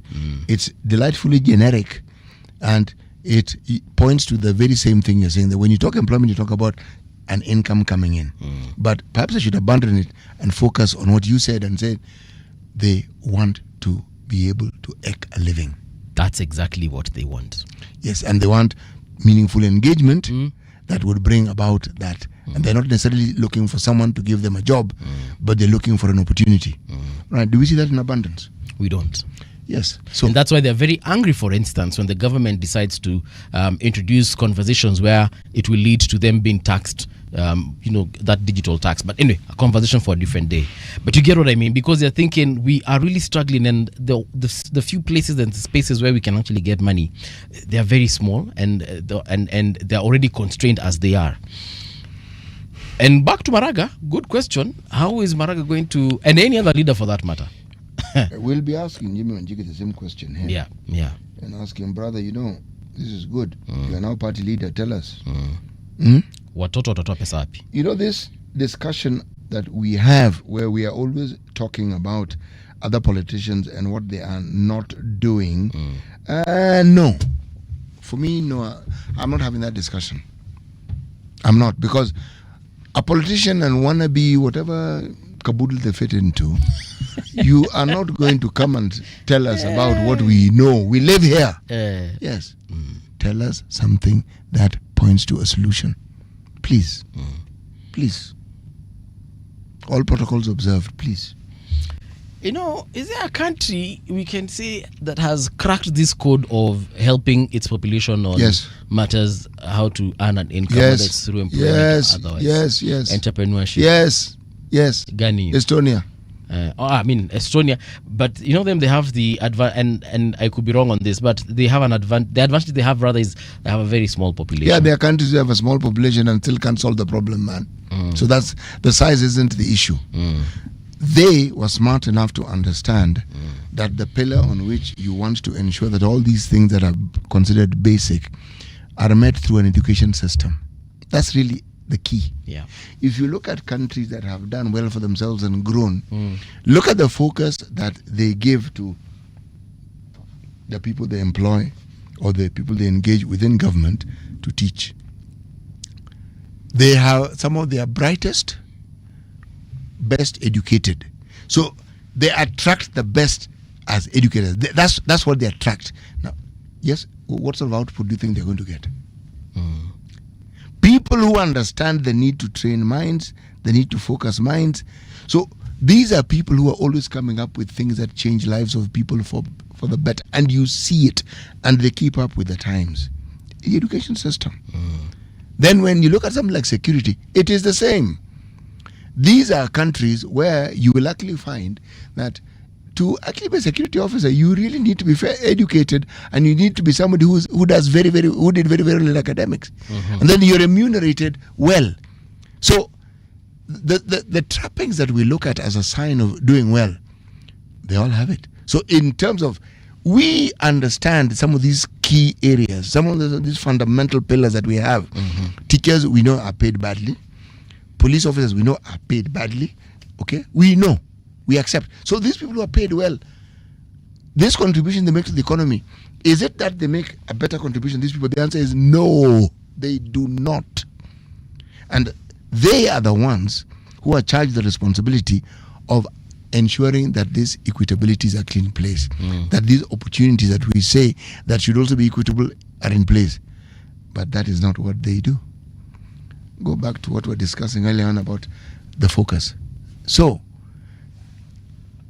if at independence, the vast majority of Kenyans who were educated were teachers. In a village, a teacher was usually the most educated person.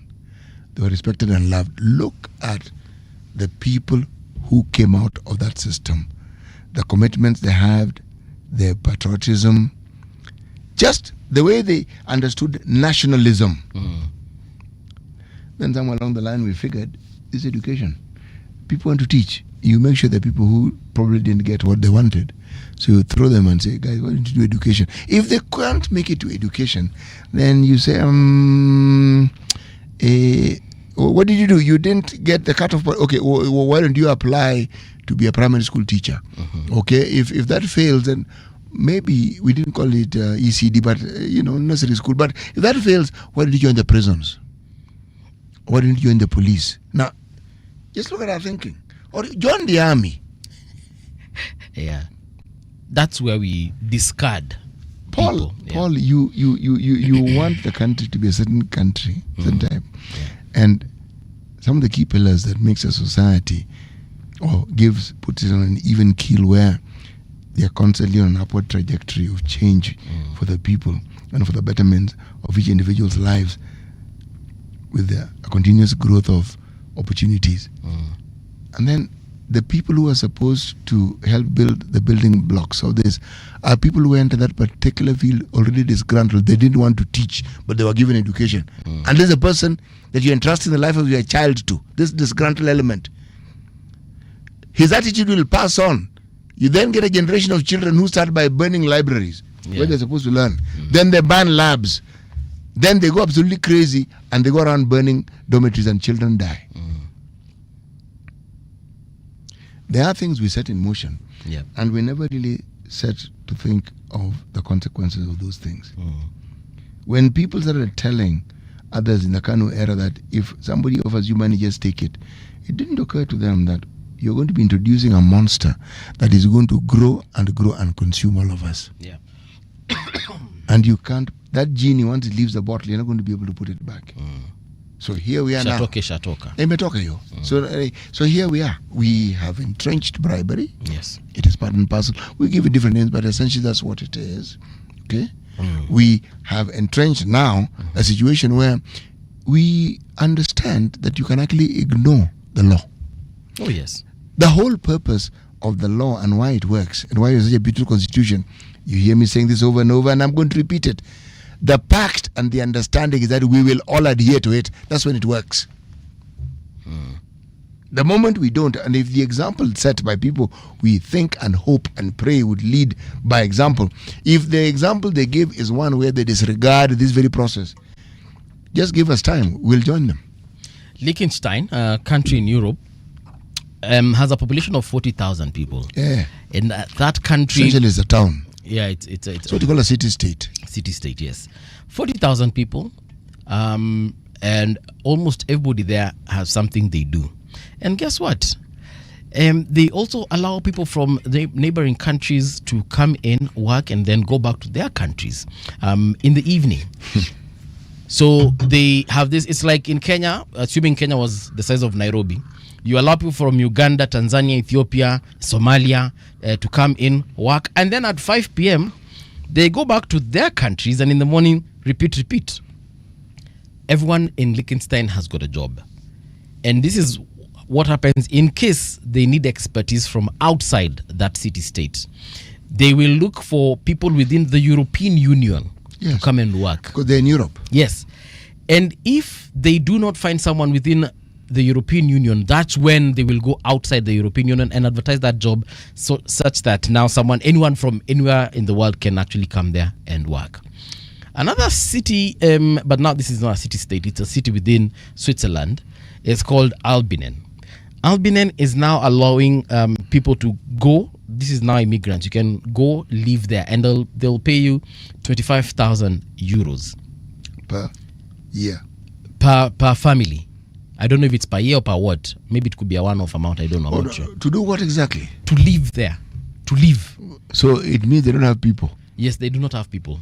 They have a population crisis in that area. They have an aging population. So they're actually asking people from outside because Swiss nationals wamesema huko ni ushago.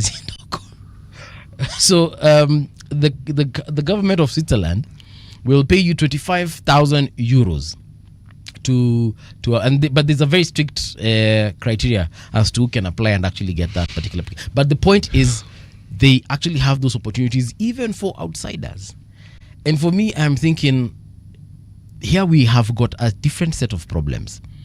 And I know we can't compare ourselves to Switzerland and we should. We should. However, right now, our biggest problem, for example, in any city, we are unable to feed ourselves. Imagine. Tuko na shida ya kujilisha. Actually, no. What you're saying is true in this sense. You're right. Let me not say no, because you're right. Remember the discussion we've had here regarding intra-county businesses, where there are counties that produce more food than they know what to do with. Just simple truth. Okay.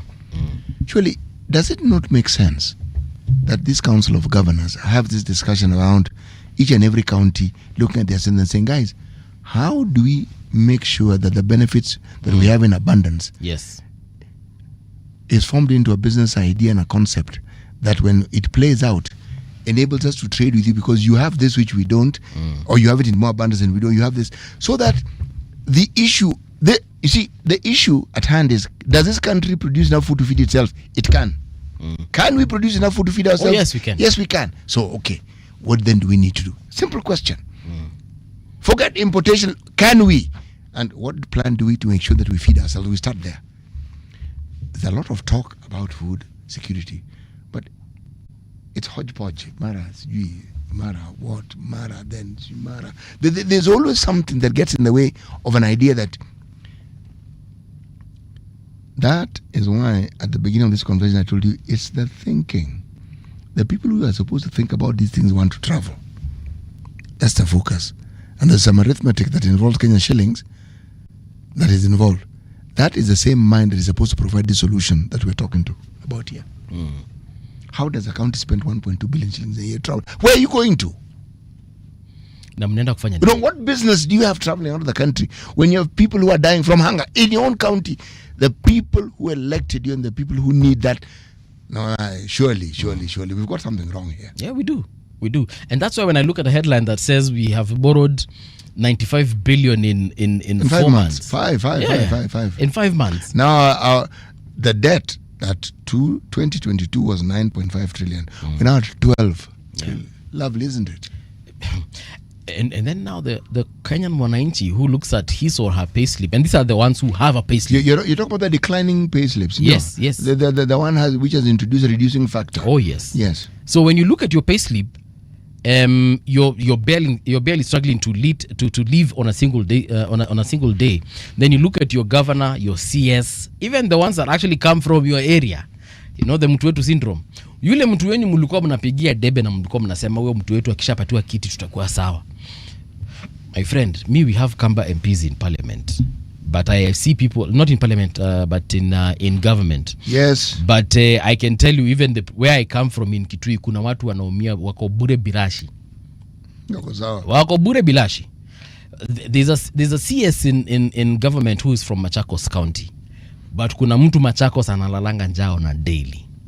Unaget? So this whole issue of mtu wetu clearly haitusaidi. Well, it doesn't. You know, there are those who argue that the solutions that we require are actually not that complicated. There are those who argue that it is the will that is lacking. The will. To actually ensure that you find a lasting solution. It's like we have decided that we prefer to talk about the possibilities rather than the actualities that we can actually achieve. So that everything that relates to development in very many leaders' lips has to do with what they're saying, not what they intend to do. Meaning, they've come to believe that you can talk development, you can talk progress. You don't have to do it. Just tell the people the progress that you envision. And yet, you know what is strange though? It's good to travel out of town. There is a lot that happens. You know, many years ago, I was shocked when I started traveling because of the work I was doing then.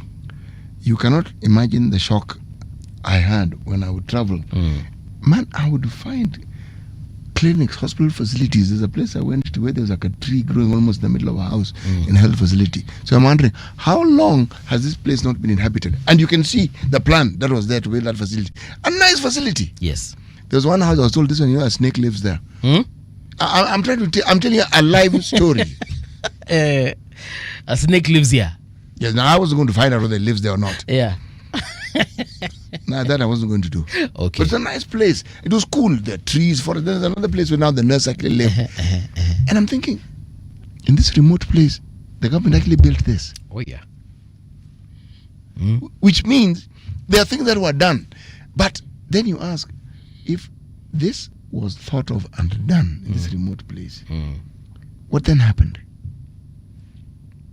What then happened? Good question. Yes. City, we're just about to get into that news break. A big shout out to Nobody War saying, good morning, Uncle City and Mbuvi. Well, good morning to you too, my brother. Then we have Okwa Simiti, CKS. Hello, Mbuvi. Hello, City. For the record, my name is Caleb Kitui Smith. Okay, Mr. Caleb, karibu tena sana. Smith. Yes. Wonderful. Yes. Then we also do have here Nobody War saying, did City just say kaboot, the politicians wannabes want to fit in? Well, yes, he did. Kuna mtu anasema, but that is John Ngugi. Anasema, you are saying the truth, bwana. I keep wondering why we are paying house levy. Then if I want the house, I pay again on boma yangu. Then the president gives these houses as gifts to Harambee Stars. We also have Atticus now akiuliza, wapi Jimi Wanjigi? Well, Jimi Wanjigi is coming in T-5 minutes. It's 8 o'clock.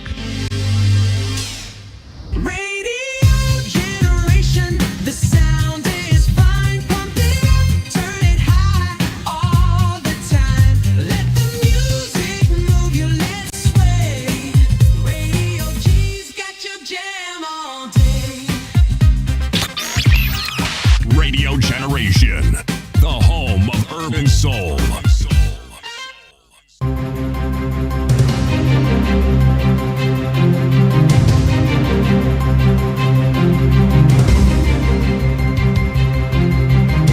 This is the Radio Generation News. Good morning, I'm Winnie Maganga. MPs have urged the Ministry of Education to expedite talks with university lecturers' unions to end the ongoing strike that has paralyzed learning in public universities across the country. Gilgil MP Martha Wangari sought a statement from Education CS Julius Ogamba on the steps being taken to resolve the impasse between the government and university staff unions. Ogamba said 2017-2021 CBA remains under dispute, with the unions claiming an outstanding balance of 7.9 billion Kenya shillings, while the Salaries and Remuneration Commission maintains that only 624 million is pending after annual salary adjustments were accounted for. The sum of 7.9 billion remains outstanding. This is in accordance to the unions. However, the Salaries and Remuneration Commission, on the other hand, has disputed these claims by the unions.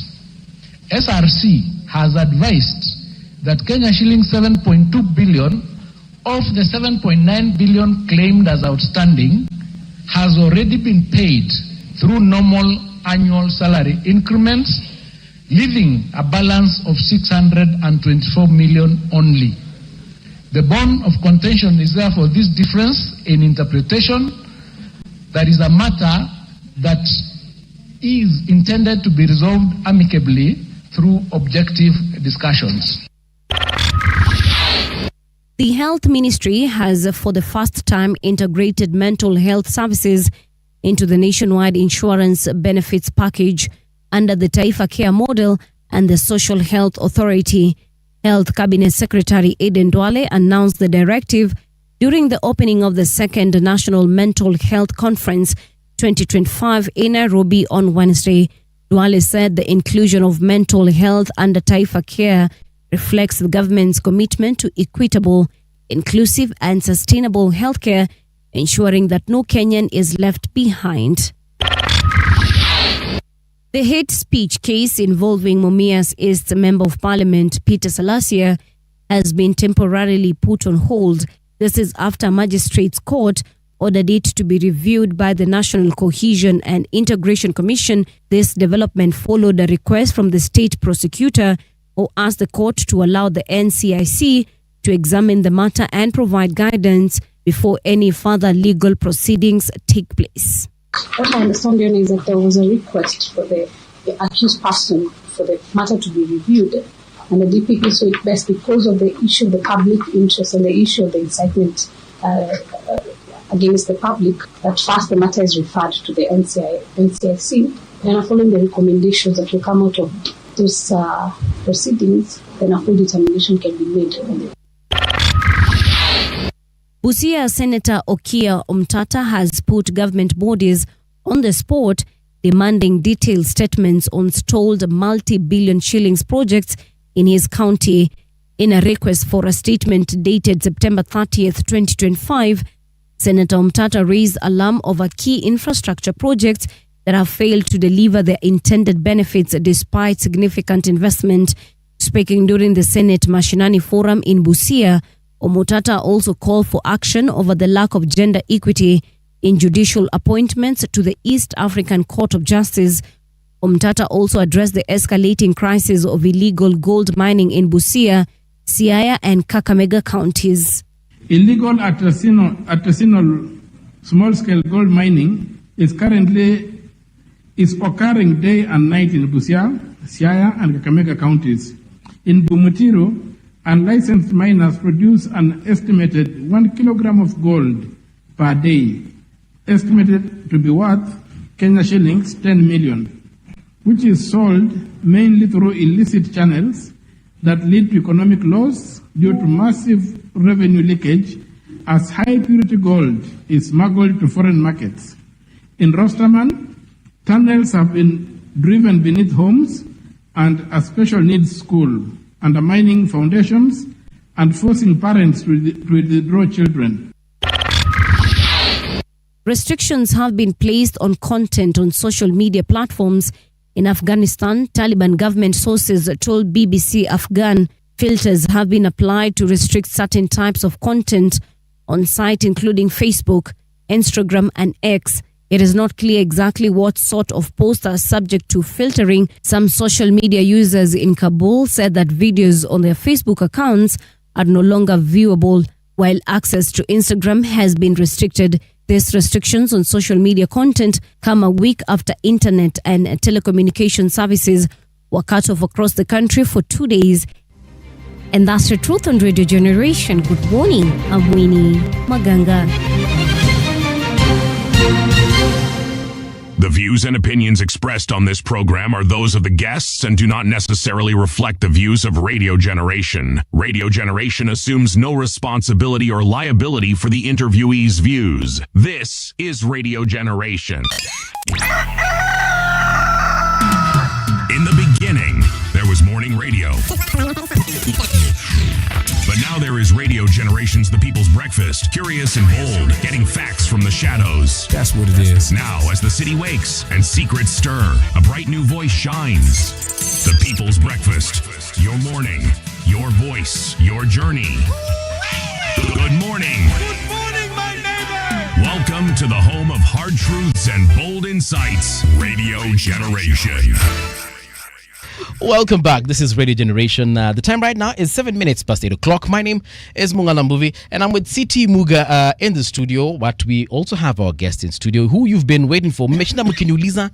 And for the last couple of hours, actually since yesterday, people are telling me that they were waiting for this conversation. Well, it's here with us. We want to talk about 2027 politics, the IBC registration, the economy, and so much more. Basically, to ask ourselves, is Kenya ready? And in studio with us is the Safina party leader, Jimi Wanjigi. Karibu tena sana, Jimi. Asante sana. You're well? Nice to meet you. And nice to meet you as well. Yes. It's a pleasure to be here. Right. Yes. A lot of people were asking me, like I said, from yesterday when I posted the fact that you're going to be here. Mm-hmm. Now you've taken over the helm of your party. How have things been for the last couple of weeks now? It's been fantastic. We took over a party that has been in existence for 30 years. Oh yes, it has. 1995. 30 years, yes. Yes. Paul Moit has done a good job. He's a very clear liberator and hero of the second liberation of Kenya, the one that ushered in the multi-partyism era and new constitution.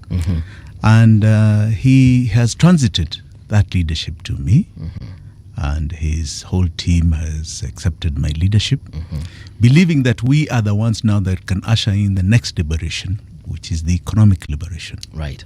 A different agenda, a different way forward. So we are very excited. Yes. I finally have a party. Good stuff. Mung'ala. Yes.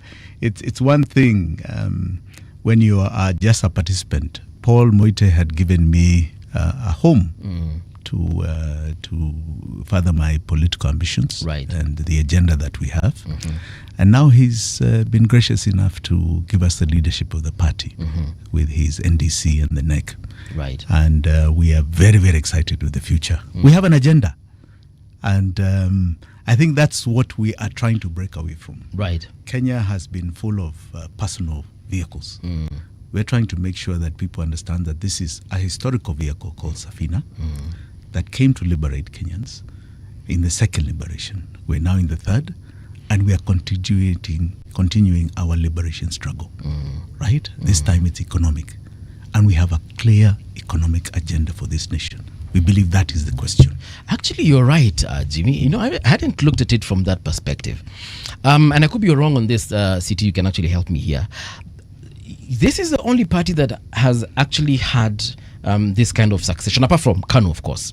And because every other, if you look at all the other political parties, they actually belong to an individual. You can literally tell who owns which party here.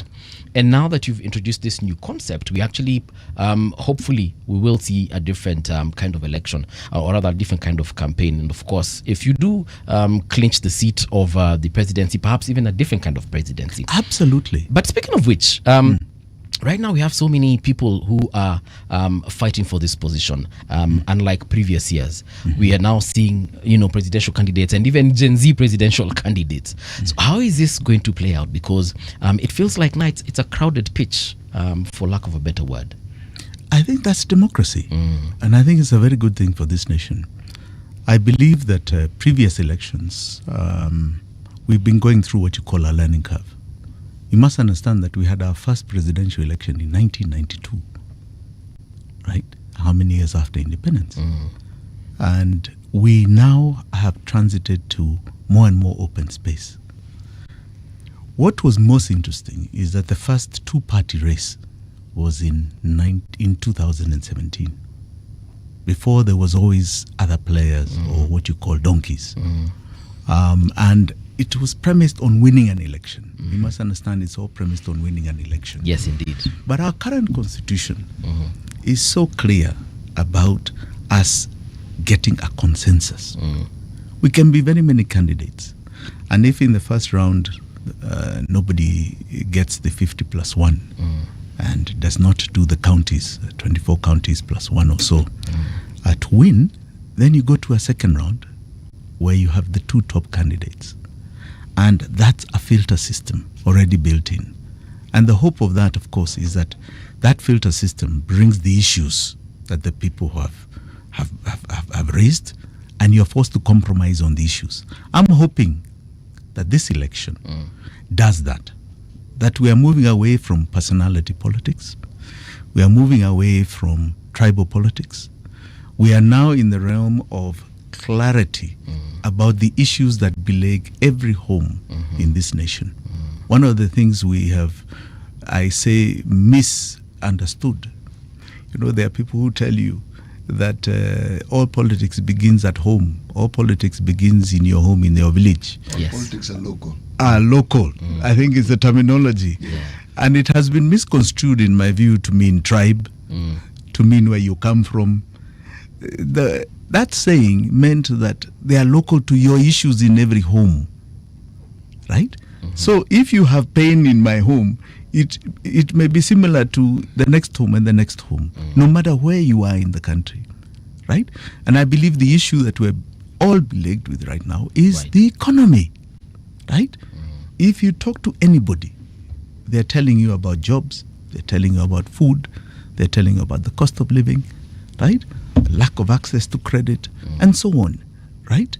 The lack of development, the problems with SHA and SHE, the problems with education. These are all about money issues, about economic issues. And that is in every home. It doesn't matter where you come from. That is our local agenda.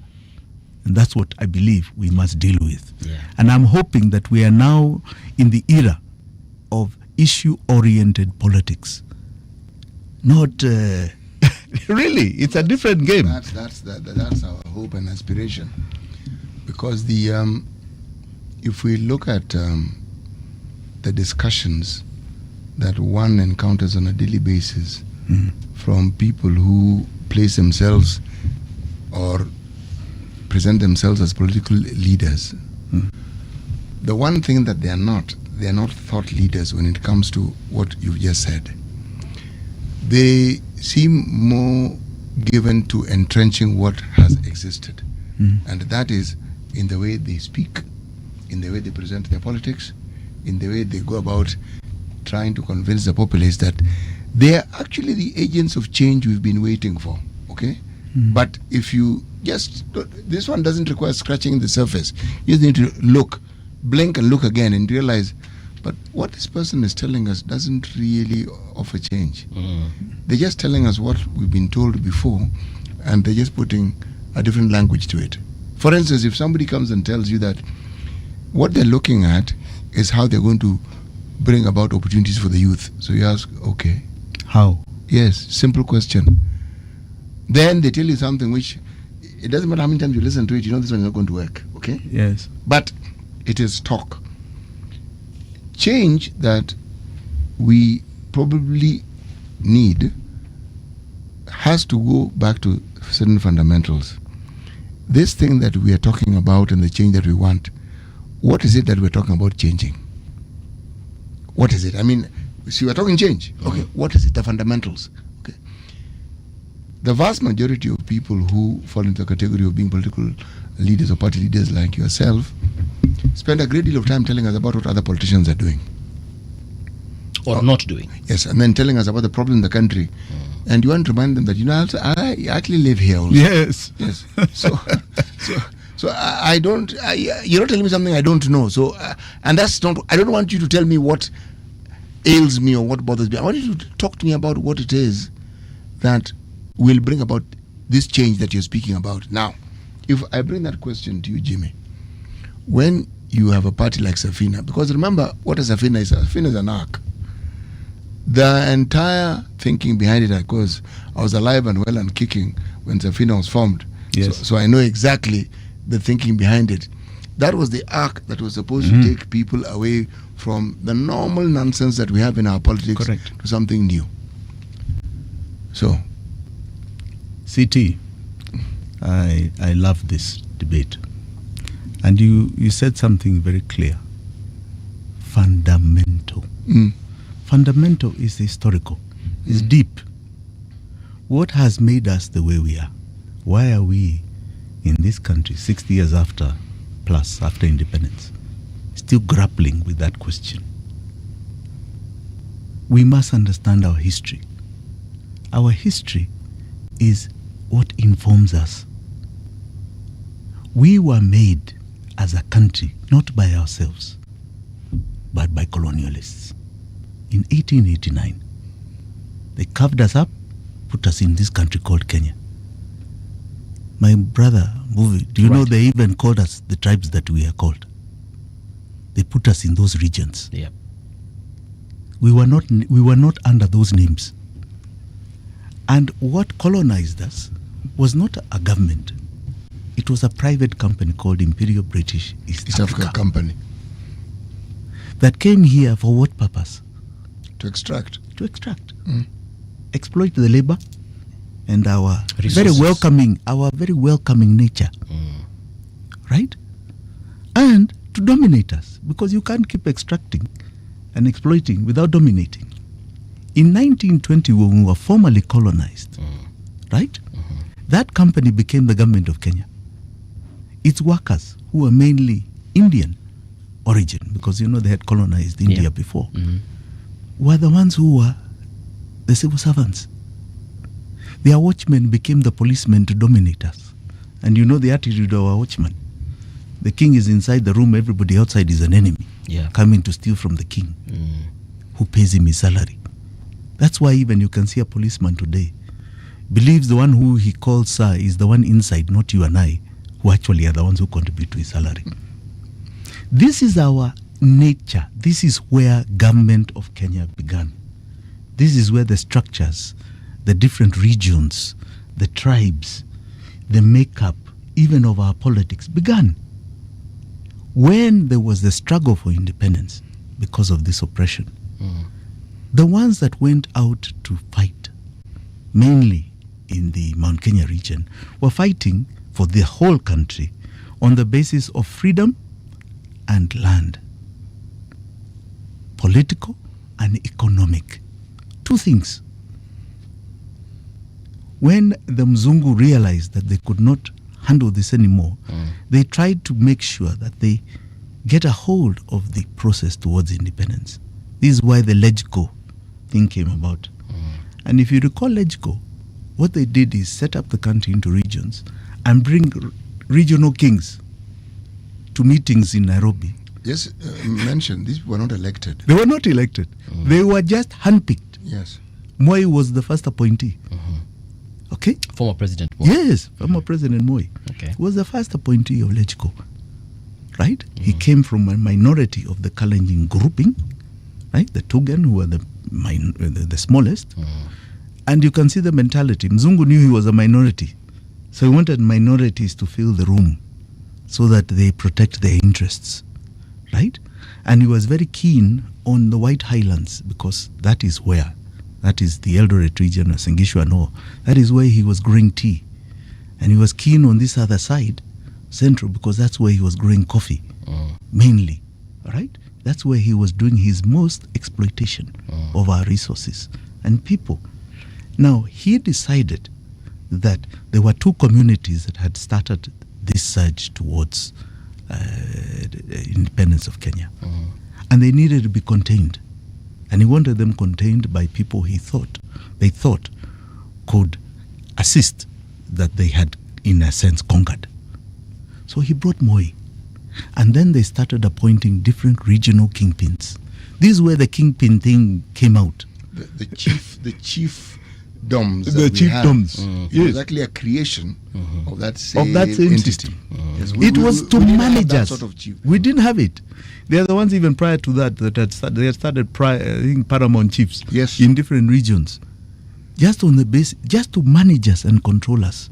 Now political chiefs, right, to so-called manage and control us. This is what we talk today as regional kingpins or tribal kingpins. We are still carrying on the same kind of politics. But what was the entity? What was the end goal? The end goal, remember, for that Muzungu was always to continue exploiting, extracting, and dominating. That is what we started with as independent Kenya. A government that changed hands from white to black. That's all. But the basic entity of it was still to exploit, extract, and dominate. And we have not fully changed. We continued our political struggle. And that is why we had the second liberation. Because now, the ones that took power entrenched single partyism. They entrenched laws that the Mzungu had brought, such as the Public Order Act. And you were not born those days. Yes. CTU and I were around. And I can tell you, even a member of parliament needed a license from the OCS to come in, or a chief to address his own people, or to address his own people in a baraza. Okay, can you imagine that? It's crazy that you had to apply as a member of parliament. You and I, if you had a party in your house of more than 5 people, the OCS that's a rally. That's a rally. No, it was called a night meeting, and you'd be arrested and charged for it. So they entrenched laws that kept us from gathering. You got to imagine that those laws meant, for example, that if you even imagined the president not being there, I don't know how they know that you're imagining. That was a treasonable offense. Now, we broke away all those in the second liberation. And the 2010 Constitution guaranteed us the rights that we have today. The right for mandamano, the right that you cannot, every offense is bailable, and so on. Right? And we have enjoyed it. The previous regime and this one have been trying to claw back those gains. But we must protect them and safeguard them, and we're not going to allow them to claw them back. We're going to grow them. But one thing we never achieved since independence is our economic liberation. Our resources don't seem to work for us. We've been made to believe that we are a poor nation. The government is everything. It will help us. It will do this, it will do that. We have never had our liberation. And I'll give you a static example. 45 years ago, China, this great nation that is now the second largest economy in the world, about to become the first. 45 years ago, the GDP, in other words, all that China produced, goods and services, was lower than Kenya's. I'm talking about 1978. Yes. Our GDP was larger than theirs. Yes. Tanzania's was larger than theirs. Their GDP was equivalent to that of Malawi. That's a country. We had fridges in our homes. The peasantry, which were majority, almost 1 billion people in China, did not even know a fridge in their home. Okay?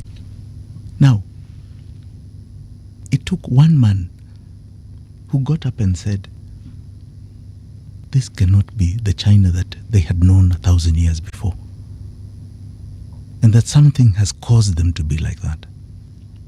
Right? And he said, we're not going to deal with the politics. Right? China is too vast, too big, too complicated to get into political reforms.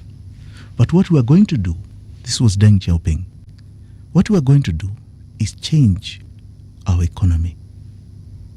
And I promise the Chinese economic liberation. And my friend, today China is nobody, no country has had that phenomenal change in just a few years. From that time to now, it has grown like 800 times. Right? That is how gigantic it is. Right? There's nothing like more or less a person who's looking for food. Yeah. Poverty was at 80% at that time. Today you're talking about under a single digit, and under 1%. So he transformed with clear leadership and vision a nation, removing it from its shackles of its past. And the shackles of its past were this: they were once great. They decided to close in because they were afraid of what was called westernization and the influence of others. They didn't see others as a market. They closed in, and they had the Cultural Revolution, and they had various reform agendas that were more about entrenching themselves away from the outside world. And then they had communism and so on. And he changed it. So we here in this country are never going to change this nation as long as we are going on a template that was introduced to us in 1920 by the Mzungu. So the political systems that we have had, where you have regional kingpins and tribe becomes everything, we must get rid of. Okay. We must destroy as a mantra to our politics. All right? Our economic systems that are about the government doing everything and taking all our money, and we don't see the services that it provides. We must end. We must cut off. And there must be true empowerment of each and every one of us, because we have had the capacity and we have created the wealth that we have in this country. Right? I have a question, Jimmy. And you've said that, China decided one time that they will need to go back to the greatness that they were. America also, through President Trump, have said, make America great again. Yes. Was Kenya great at any one point? Yes, absolutely. I'll tell you when we were great. It's important you understand that we are the only country that had a liberation struggle against the British. The British was the largest empire. It became larger than the Roman Empire, by the way. It was much. It was the largest empire. It was even bigger than the Ottoman Empire. Than the Ottoman Empire. They said the sun would not set on the British Empire. Yes. That's how big it was. It doesn't matter where you went. Yes. The sun was always up in some part of the empire, of the British Empire. Yes. It was 500 to 600 million strong empire. We are the only country that rose for a liberation struggle against that empire. And we believe we were a big catalyst to what you saw as the African independence surge, because once Kenya started opening up, all other countries started being released by their colonial masters. We were a big catalyst. We were great. We ushered in a new era. We were great last year in 2024 when you saw the young people of this country get up and say categorically, right, we are not going to accept any more economic pain without return. They downed a finance bill. People didn't even know what a finance bill was before. I'm sure even before that, some of Mbuvi, you probably believe that the taxes were in a budget. Correct? You didn't know they were anchored in a finance bill. I knew there was a budget. I understood the issues of the finance bill actually when you spoke of it. I used to hear of it. Yes. I wasn't even sure that it's there every year. Yes. To be honest, I knew there was something called a budget because I used to see the minister read it in parliament all the time. But the bill part, that one sitakudanganya. Yes. Until last year, sikujua. That shows you that we are now in the advent of an economic revolution. Yes. And look at how Kenyans, that Mandamano was received worldwide. Big catalyst. That showed our greatness. We still have it in us.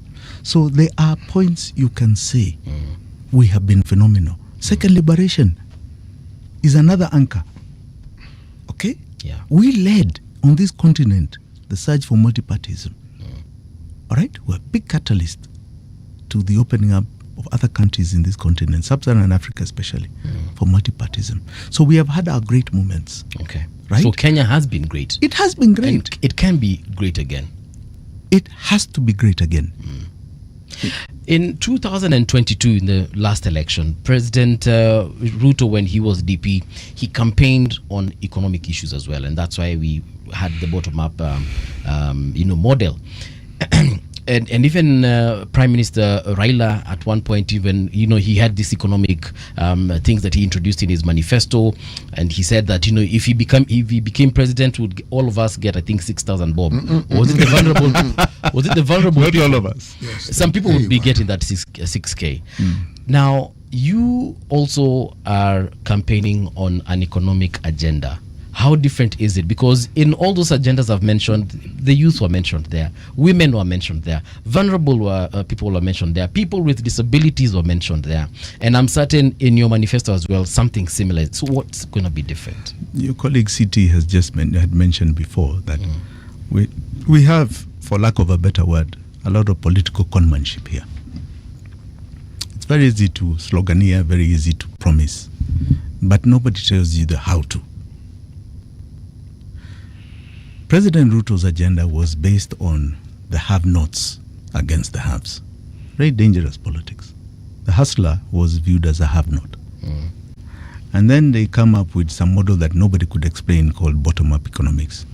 I don't know how they were going to take money from the top to take to the bottom because they could never quite explain it. So that is conmanship. Raila Odinga came up with the 6,000 for the vulnerable. Great. But he didn't say how he was going to do it. And the issue becomes, are we a socialist nation? Are we a capitalist nation? And these are the debates we need to have. Are you sweating here so that somebody else gets your sweat? It's very much premised, for example, on what William Ruto is doing with housing. He came back to say, you people who are earning salaries, you're just being unfair to those who don't have houses. Why don't you contribute? But look at the model. Right? This is a government that is building housing on our land, public land. It is taking on taxes to build the brick and mortar. Right? So our taxes have contributed the land, the structure, and then it comes back to ask us to pay for them. How does that make sense? It's like you building on your own property, your money, your land, and then you charge yourself for your same Rent. property. No, not even rent. Yeah. You come and sell it back to yourself. You buy it again. Does it make sense? It doesn't. It should have been given. So this is the model we are saying that is pure exploitation and extraction and domination and conmanship. What we are saying as Safina is that now we have that debate called the economy. And I'm hoping and praying that the country has transited, learning from what we saw in 2024, that is really the issue in nearly every home, in every locale in this nation. It's the economy.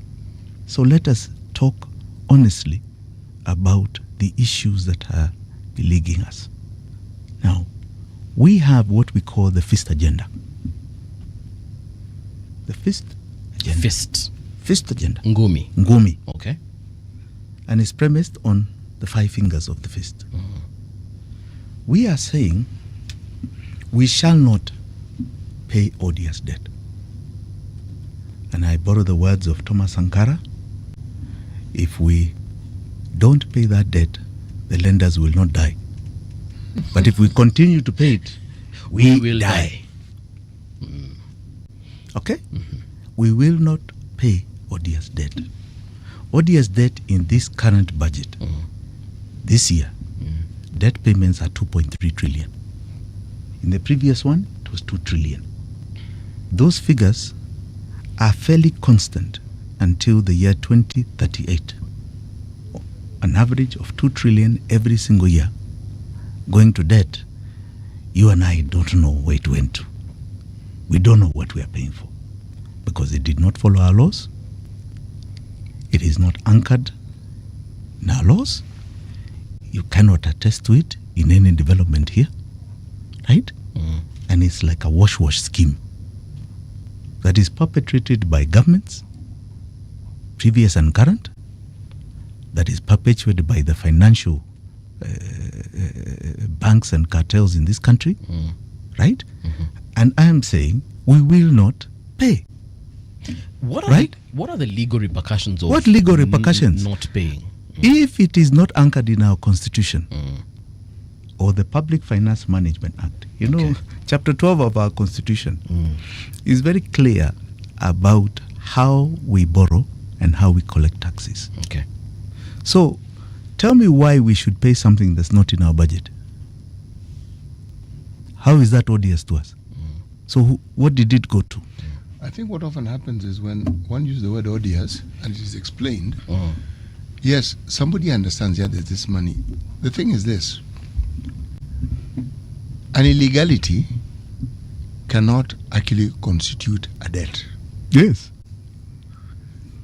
If our laws say that you are required to follow a certain path and a certain process to get to a certain end, and you don't follow it, you've nullified that entire thing. Yes. Just by that, it's nullified. That's the foundation. In fact, that's it really. Because what then? Because for us, for a debt, for any amount of money that is borrowed on the citizens' behalf, for it to be a debt, it must follow those laws and it must be for development. It's not really complicated. So development is something you see. In fact, the whole point of development, when you look at it, when it's discussed with, say, developing nations, say specifically after the Second World War, as we called it. Yes. Money which was borrowed, you saw what it did. That's why those economies grew. Yes. It was for development. Now, when you say development, outline it. What do you want to do? Do you want to build roads? Hospitals, schools. Yes. So it's not difficult to tell this is what we've done, this is what we've done. It has to be done. Now, if that isn't there, and this is secondary, first of all, the manner in which you acquired it doesn't follow the rules, because for you to borrow that money needs to go to something called a consolidated fund. Correct. And by the way, the thing about public finance, it's public. You actually know. Yes. It's not something that is secret. That a few people know. You can tell this is the money we've gotten.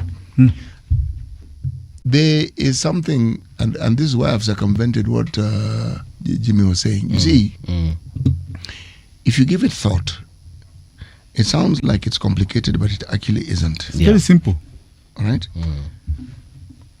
What did we go back to Kibaki? Yes. What did Kibaki actually do when he borrowed? No. When he brought in free education, what did he actually do? Before free education, it means the parent was paying for the education. So let's say every parent paid 5,000 shillings for the education of their child.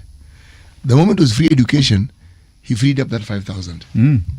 You now had it. Now, when you had it, it means you had disposable income that you didn't have before. Then he did something else. He also said, by the way, I'm going to make it simpler and easier for you to borrow. His government borrowed only a certain amount of money to fit in the shortfall. And you were told, you knew it was 5%. You knew. So banks had to find ways of making money. So they came hawking money to you. So you now had access. Now, why am I giving that example? It is a simple enough process to follow and to understand. Now, everything else that happened thereafter was a complete contradiction to this. Correct. And that is why we're talking debts upon debts upon debts. COVID is a good excuse, but COVID didn't last for 10 years. COVID was there for 2 years, bordering on 3. Now, why is that important? Every discussion about development has to do with money. Every discussion about how our lives can be better relates to expenditure that must be occasioned for something to change. So now, where is this money going to come from? And how it works, my friend, is that today we contribute taxes, and of those taxes we contribute, 70% of it is going to that item called debt. 70 out of every 100 shillings, and it's increasing. It's going up. In the last budget, it was actually 78. All right, percent. In other words, 78 shillings of every 100 going to debt payments. So we remain 22. So he is borrowing. The current regime is borrowing to stay out of default, right? For consumption, because it doesn't have enough money to pay salaries, to pay counties. It's borrowing domestically to stay out of default. But it is defaulting on development. It is defaulting on pensions. It is defaulting on salaries. It is defaulting a myriad of issues. And that is hampering us and is going to hamper us until 2038. So this is where the death comes. Yes. All right? Now, on the basis of that, like the way CT said, we are saying that if it is not in our laws, it is null and void. Help me understand something, Jimmy. When a country borrows, what, like a country like Kenya, when we borrow money, what do we give for collateral? Kawaida. No. You're starting with the wrong thing. Please. CT was very base. You borrow according to our laws. Yes. There is That's it. Chapter 12 of the Constitution of Kenya. Right. And understand that those laws are controls. It's like your accountant here at Radio Generation. He has controls. He banks, he must show his balances. If he doesn't show there's something, if he banks in another account, isn't that criminality? If he puts in his own account, isn't that criminality? It is. You start with the foundation. The foundation is when you borrow and when you collect taxation, it is in our laws in chapter 12. All right? It must be in the budget.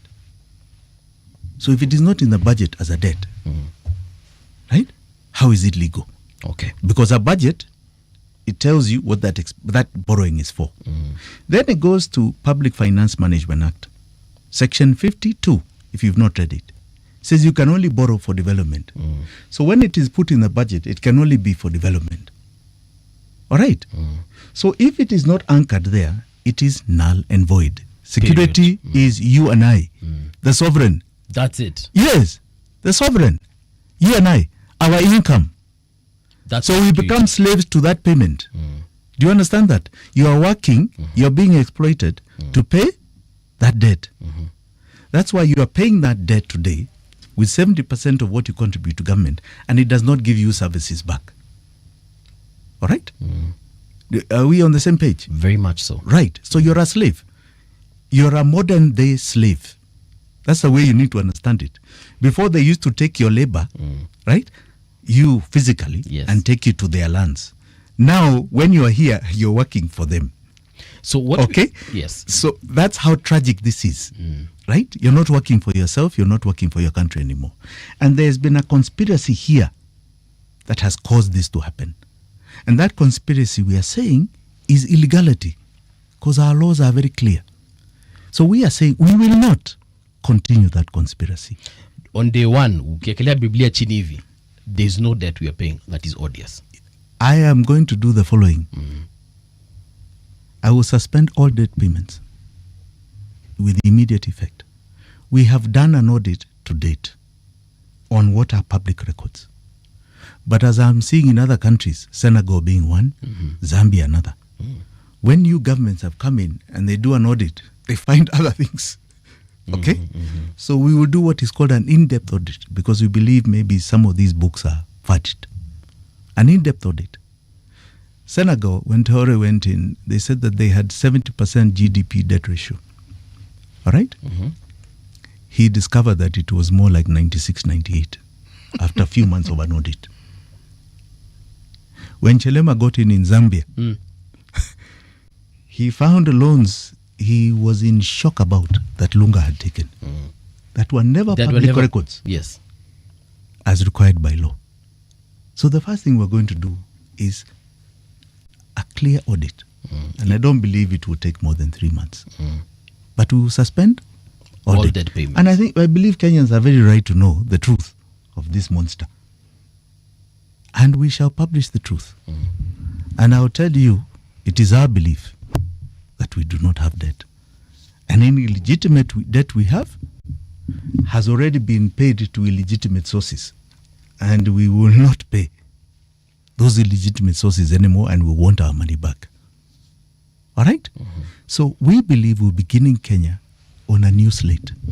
We'll have a saving of a minimum, we believe, of 2 trillion shillings a year from the current taxation, tax revenue that is That is the amount of money tax we revenue save.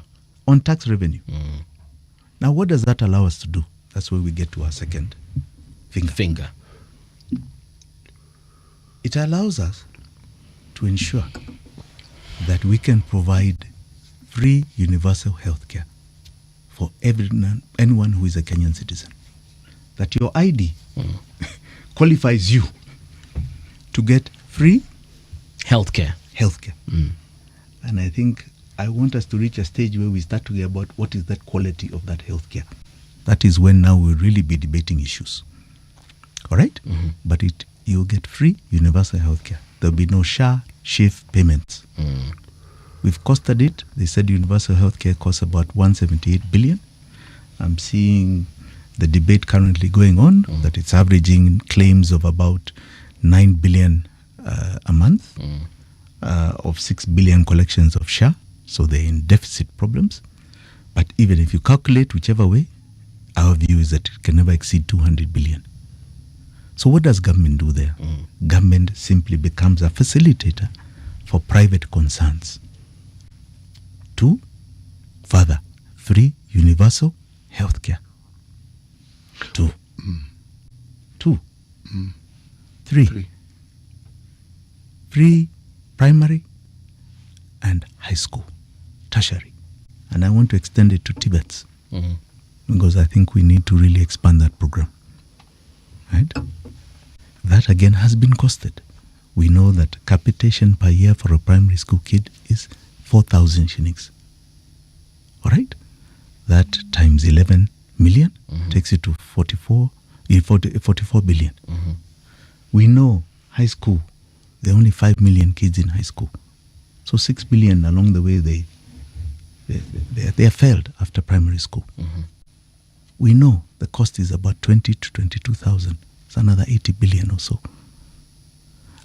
University, we only take 300,000 university. But we'll get to that. But we are saying we'll offer free primary and free secondary education. And we'll have enough money, even in 200 billion, to start expanding our high schools because we don't have physical schools, right? And expanding teacher enrollment. All right? In 200 billion. I've accounted for 400 billion, right? In those two items. Remember, we are saving 2 trillion. 2 trillion yearly. All right? Now, the next is something I say, I'm sure elicit a lot of debate, which is VAT. In order to stimulate the way Citi was talking about an economy, you need to give them back money in their pockets. We've already given them back their cost of health. We've given them their cost of education back in their pockets. Now we want to give them back taxation. And we are saying we want to reduce VAT to 5%. So you now reduce the cost of goods and services, right? So we are saying non-staples, 5% sales tax. All right? Which today VAT collects about 400 billion. We are saying reduce it immediately. But what happens is that you get a bigger spread of people participating in the economy. Goods and services will be purchased at a much higher rate because it's now cheaper.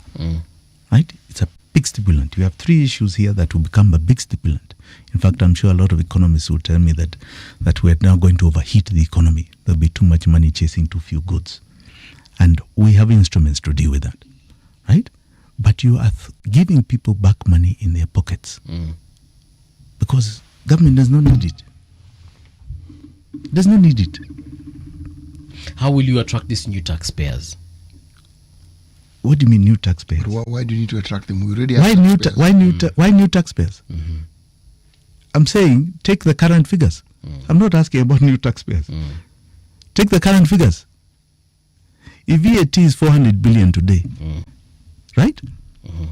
And I'm reducing to 5%, we'll probably collect 150 billion. But we don't need the rest. For what services? Moving forward. We are saving 2 trillion from debt payments. So for what services? Okay. All right. Then we have one other thing that we are very clear about. We will not borrow. We will not borrow for development, but more importantly, we will not borrow the domestic money. That is Anchor 5. All right? Okay. Now, what that does, today, I think some figures rolled out just yesterday by Okoye Uchumi, who are doing a very good job on this debt issue. And they've rolled out a current figure on our domestic debt. It is 6.5 billion shillings that have been borrowed domestically. 6.5 billion, trillion, sorry. Yes. 6.5 trillion shillings. Sorry, CT. Yes. Thanks for the correction. 6.5 trillion shillings borrowed domestically. Our total debt is just getting to 12 trillion. 6.5 trillion is local. What does that mean? That is our money. The time it was 50-50, so we've gone We've gone above in the last 2 years. Now, that is our savings. I remember Ruto saying that Kenyans do not save. We save. In fact, his minister came out with a budget statement last year. This year I didn't see it. But last year they said that our domestic assets, in other words, what you have said in our banks, insurance companies, our SACCOs, our pension funds, our capital markets, are a total of 8 trillion. All right? That was Dongo's budget speech last year. Those are our savings. Now I want you to imagine that government has taken 6.5 to date of that, our money. And I want you to understand the shocker. You cannot put it towards any budget item. Any. So it has been for consumption. That is odious debt. I want you to imagine that money in the market, as CT was talking about, in our hands to borrow, if government was not borrowing it. That means banks will be queuing all over the place to beg us to take a loan. You can imagine the competitive interest rates. They'll be phenomenal. I'm sure we'll be borrowing at US levels, 2%, 3%. So what is this that government has done to take away our savings, to work for them, and we don't see it in our development, and it is away from us? You and I go and ask for a loan, it is out of reach. We can't afford it, and the bank really doesn't want to give us because they are very comfortable with what is called a government bond. But Jimmy, that is illegally acquired. This domestic borrowing, it means local financial institutions will be owed. The borrowing may not have followed the law, but they are owed. If we declare it odious debt, what then becomes of the banks? We have a formula for this. I've been asked this by even some foreigners. What happens to the banking community? Yes, if you do not pay that is a colossal amount. And I can assure you, I'm not saying it today, but we have a formula to deal with it. I want you to also appreciate that in the 6.5 trillion that they have now taken, the interest that has been paid to them is something like 4.7 trillion. Okay. So I want you to appreciate something in all this. That in as much as we have debt outstanding, we have been making payments to this debt, like the one of 2 trillion last year. That And 2 it is- trillion includes monies that were actually paid to these banking institutions. Yes. So in essence, you're telling us that when they declare these huge profits they make, it is as a result. Now we are on the same page. And you tell me, if we have taken 6.5 and we have paid domestic debt interest payments of 4.7 trillion, what kind of interest is being paid on these bonds? Because what we see publicly is 10%. Was there not a 15%. time when it got to 18%? Even then, we are talking about what at 4.7 to 6.5.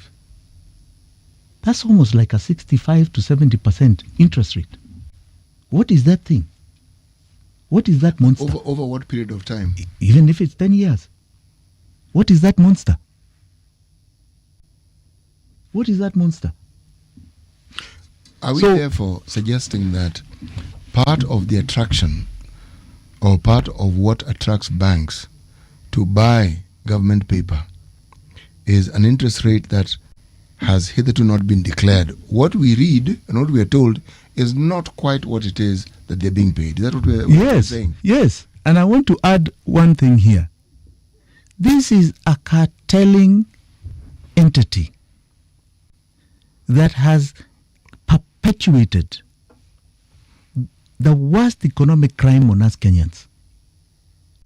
If you look at the top 10 companies, profit-making companies in Kenya, 8 are banks, 2 are private concerns, breweries and Safaricom. The others are all banks. So a bank is making money how? It is our money, not theirs. Then they give it to the government in government bonds, which are not in our laws. They are not. That borrowing is long term. And long term means you attach it, medium term, long term, to development. It is not attached to any project. May I Okay, pause? just hold on. Yes.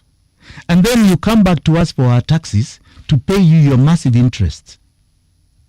Okay? So we are hit 2 ways. And then you and I try and get a loan, we are told come at 20% because government is taking it at your 18% or at 15% or 10% and they are a safer bet. Government is you and I. This is just a criminality of entities that have decided to cartel us out of our economic liberation. Okay? So what we are saying is this. If it didn't, let's go by your adage. If they did not follow the law as far as borrowing or loaning to a government is concerned, why is it due from us?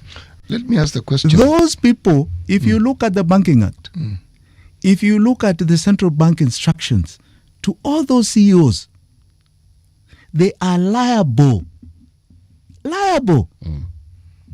for the people's money. A bank does its due diligence when it gives out a loan to you and I. It must do the same to a government. If they are giving a government bond, it is for what purpose? Okay. If it is because a government bond is a loan, It is it a loan. goes towards what project? Okay. It must be anchored and shown in the budget of Kenya. Jimmy, let's take a step back. Mm.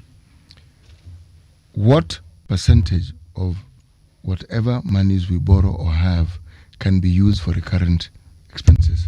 They say very clearly, in law, the government can do short-term borrowing. Short is what? 1 period? year.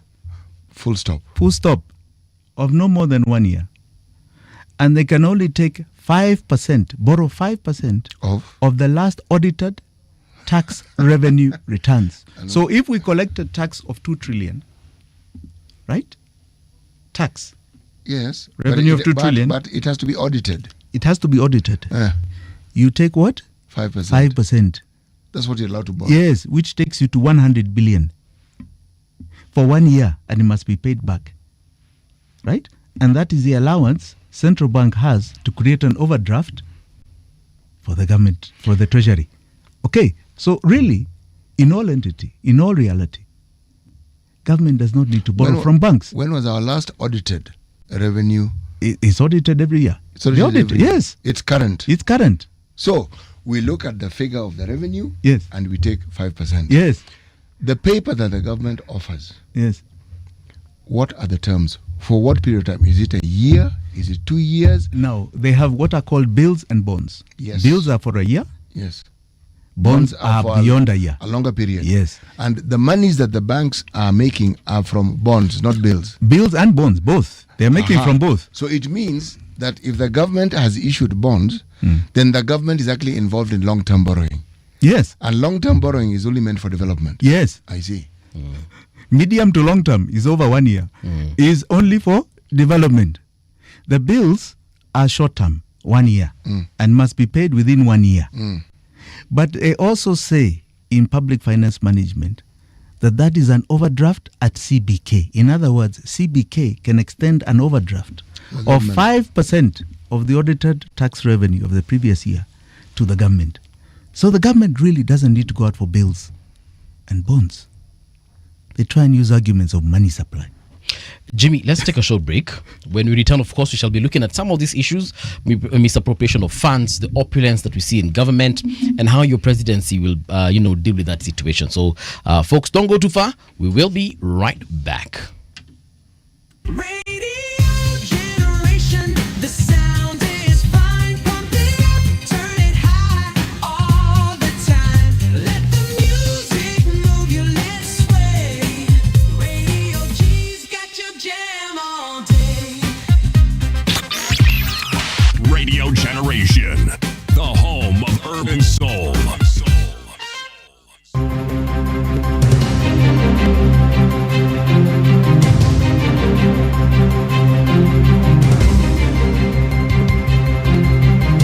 This is the Radio Generation News. Good morning, I'm Winnie Maganga. Members of Parliament are calling for a complete overhaul of the management at Eldai Technical Training Institute, saying the current team is unfit to hold public office.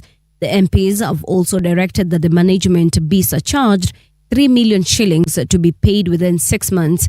This comes after the institute's chief principal Lukuyu Musop Sali failed to explain to the Public Investments Committee on Governance and Education how 16.8 million Kenya shillings was paid to employees who had no job designations. The committee one directs that the management budgets and undertakes valuation for all the assets of the institution. You concur with the auditor that you did not comply with the procurement laws and regulations. Yes, sir.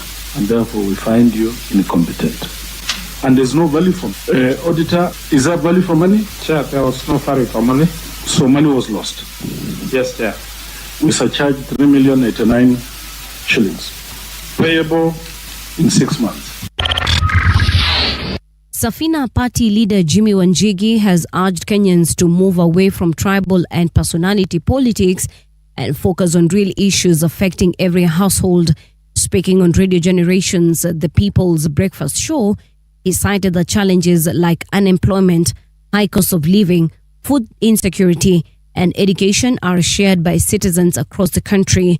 Wanjigi has called for candidates to express these concerns and embrace comparison under the constitutional runoff system to ensure effective governance. I'm hoping that this election does that we are moving away from personality politics.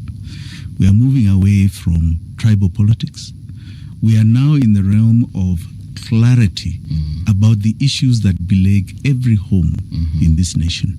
One of the things we have, I say, misunderstood. There are people who tell you that all politics begins at home. All politics begins in your home, in your village. Yes. Politics are local. Local. I think it's a terminology. Yeah. And it has been misconstrued, in my view, to mean tribe, to mean where you come from. That saying meant that they are local to your issues in every home, right?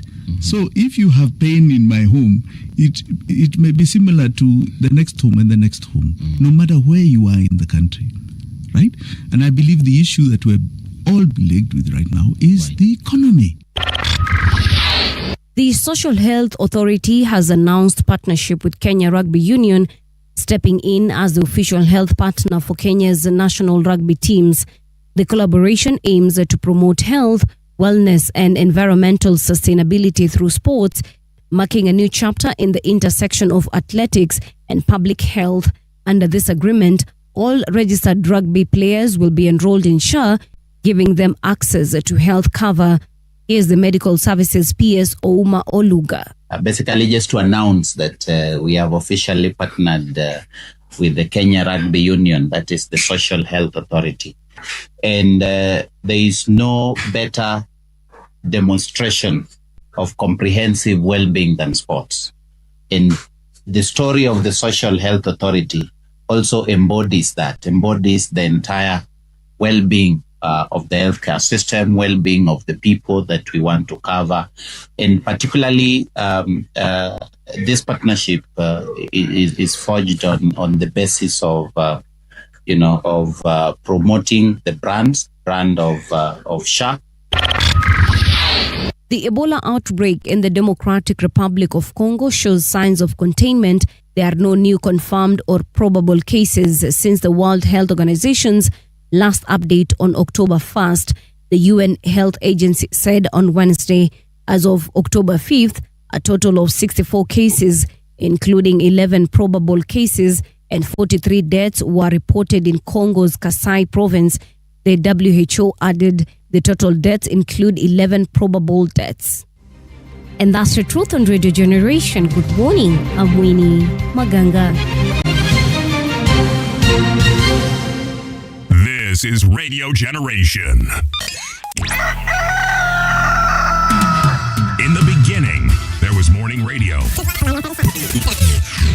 But now there is Radio Generation's The People's Breakfast. Curious and bold, getting facts from the shadows. That's what it is. Now, as the city wakes and secrets stir, a bright new voice shines. The People's Breakfast. Your morning, your voice, your journey. Good morning. Good morning, my neighbor. Welcome to the home of hard truths and bold insights. Radio Generation. Yes, indeed. This is Radio Generation, the People's Breakfast, 6 minutes past 9 o'clock. In studio, we do have City Muga. We also do have Safina party leader, that is Jimi Wanjigi. And in the previous hour, he was just explaining to us the fist, you call it the fist what? The fist agenda. Yes. But before we get back to the fist agenda, we have a question here. This is from... where is it? Oh yeah, found it. Someone is asking, I have been following Wanjigi's conversation for 3 years now concerning the debt issue. Ask him for me, how will people in the villages buy this idea and vote for him? We are sitting on a time bomb. Basically, he's asking, how do you connect with the Ushago? Yeah, it's very simply this.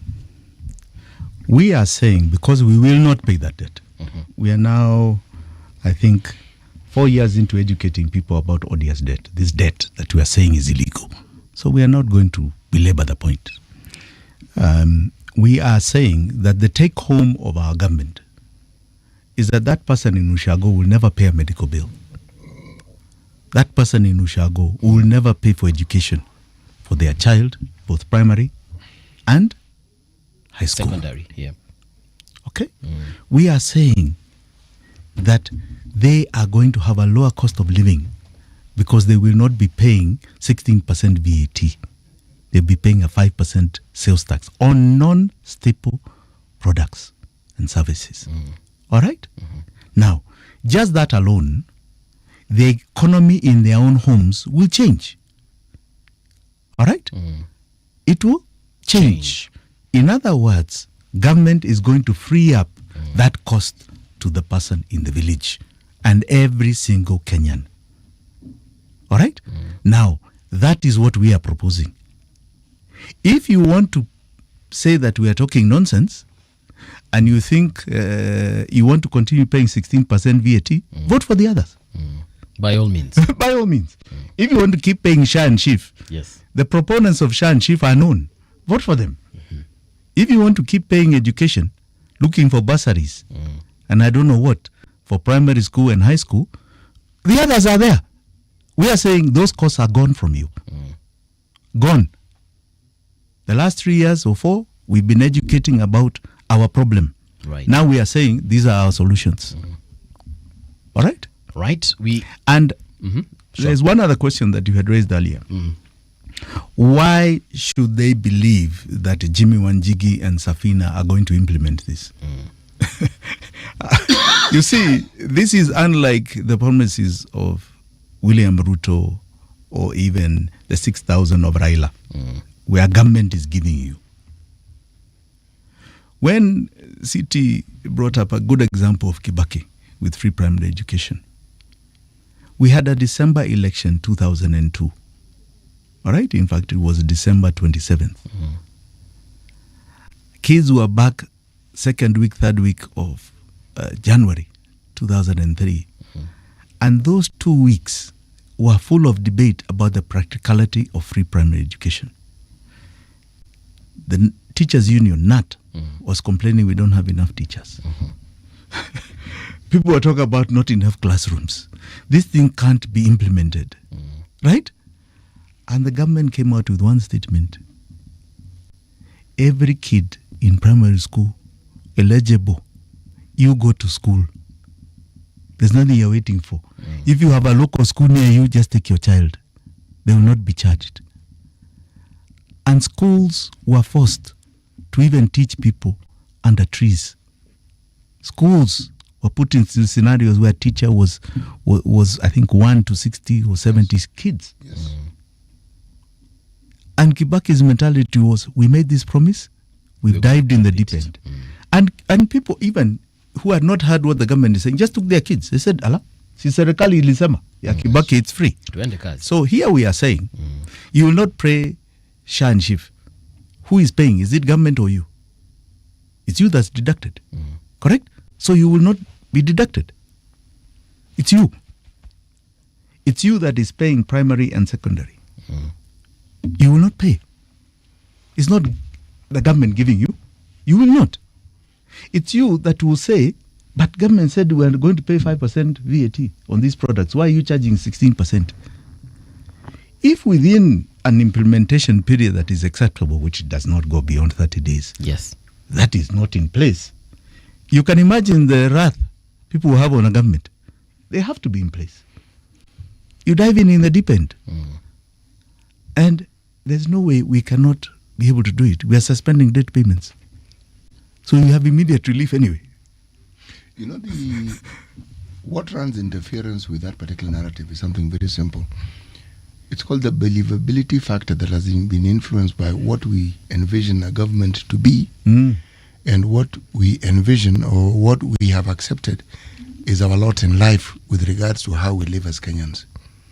So any change that seems to be seismic, any change that seems to be utterly revolutionary doesn't sit well because it sounds too good to be true. It's fantabulous. It's correct. It's like we're used to this suffering, so if it changes a little bit, we're okay. You're saying it's going to go away. You're saying, it's not possible. How? And actually, it's not possible for it to go away. He is right. Unfortunately, we've also been conditioned to lies in this way. For instance, successive governments have always told us things will change. For example, this government, I remember very well because I watched this on TV. We're told tutaanza kununua gas 300. But whose responsibility was it? The point is the government. Actually, no. Yes. Whose responsibility was it to buy gas at 300? To reduce the price to 300? I don't know. The government told us. The president said that it was going to happen. Yes, but how was it going to happen? Yeah, we were not told. Right. Right. Here, we are doing something different. So we are saying, take your kid to school, right? They will not be charged. We are saying they will not be charged. So when you go there, you say, but the government said you will not charge. It's not the government to give you. It will be there. Let the teacher say, well, we can't afford it, we are closing shop. Then it becomes the responsibility of government. But you are taking your child. You are going to a hospital and you're saying, we were told we were going to have universal health care. I'm not going to be charged for medicine. Why are you charging me? There'll be helter-skelter chaos here. So of course it has to be implemented. Gas, he didn't tell you how he's going to reduce the price. Did he reduce taxation? What did he do that's going to bring it to that? That's a private entity thing. Does the government manufacture gas? No. So what control does it have? What control? So the point I was trying to drive home is what City is saying. when we're given those big, huge, humongous promises, Kenyans always like, no, but this is not a promise. This is a promise of action you can take. It's not the government taking the action.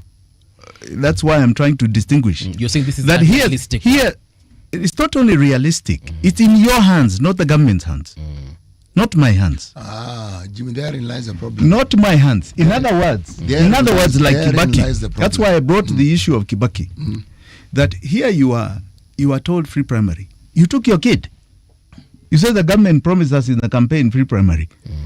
And the government had to ensure that it happened. People started taking their kids. Whether you're going under a tree, whether you are 60 kids to one teacher, it's you. You took your kid who was never going to school. You took your kid and you said, I'm not taking out money from my pocket. We were told it's not going to happen.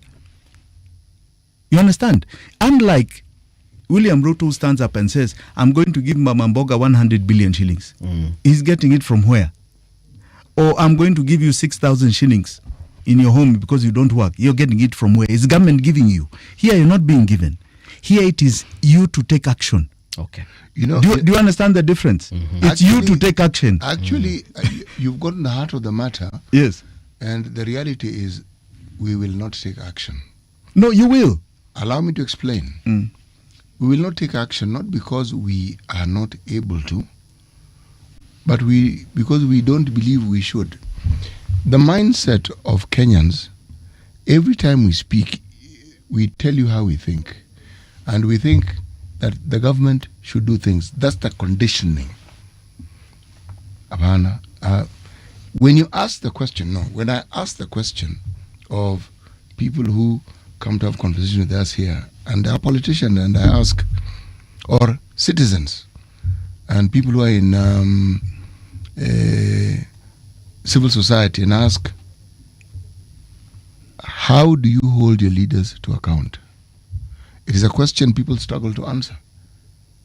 Because the idea of the role that you should play, it's something that we seem reluctant to take. You know, CT, let me tell you, I don't know why we are so good at underestimating each other. No, we're not underestimating each other. Let me qualify that. Let me qualify it. Last year, I talked extensively about a revolution. I remember I was even with you. Yes. February, March, I talked about a revolution coming. Not only you, but some of your colleagues and even others outside told me there'll be no such thing. Which Kenyans are going to take this initiative? We are complacent. We accept things. Who's going to do it? It has to be led by somebody.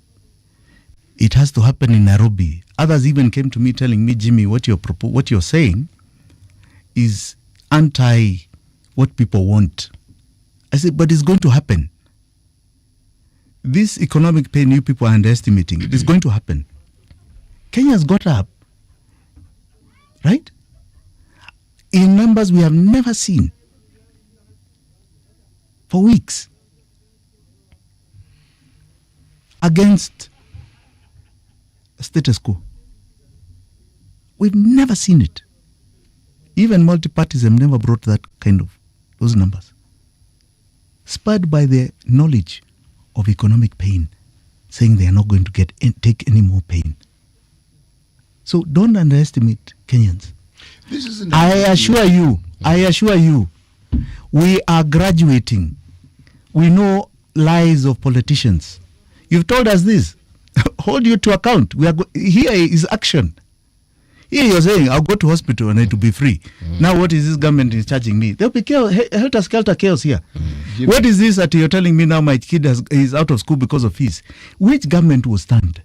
Okay? So we are proposing actions, okay? Right? That the citizens themselves are going to walk into.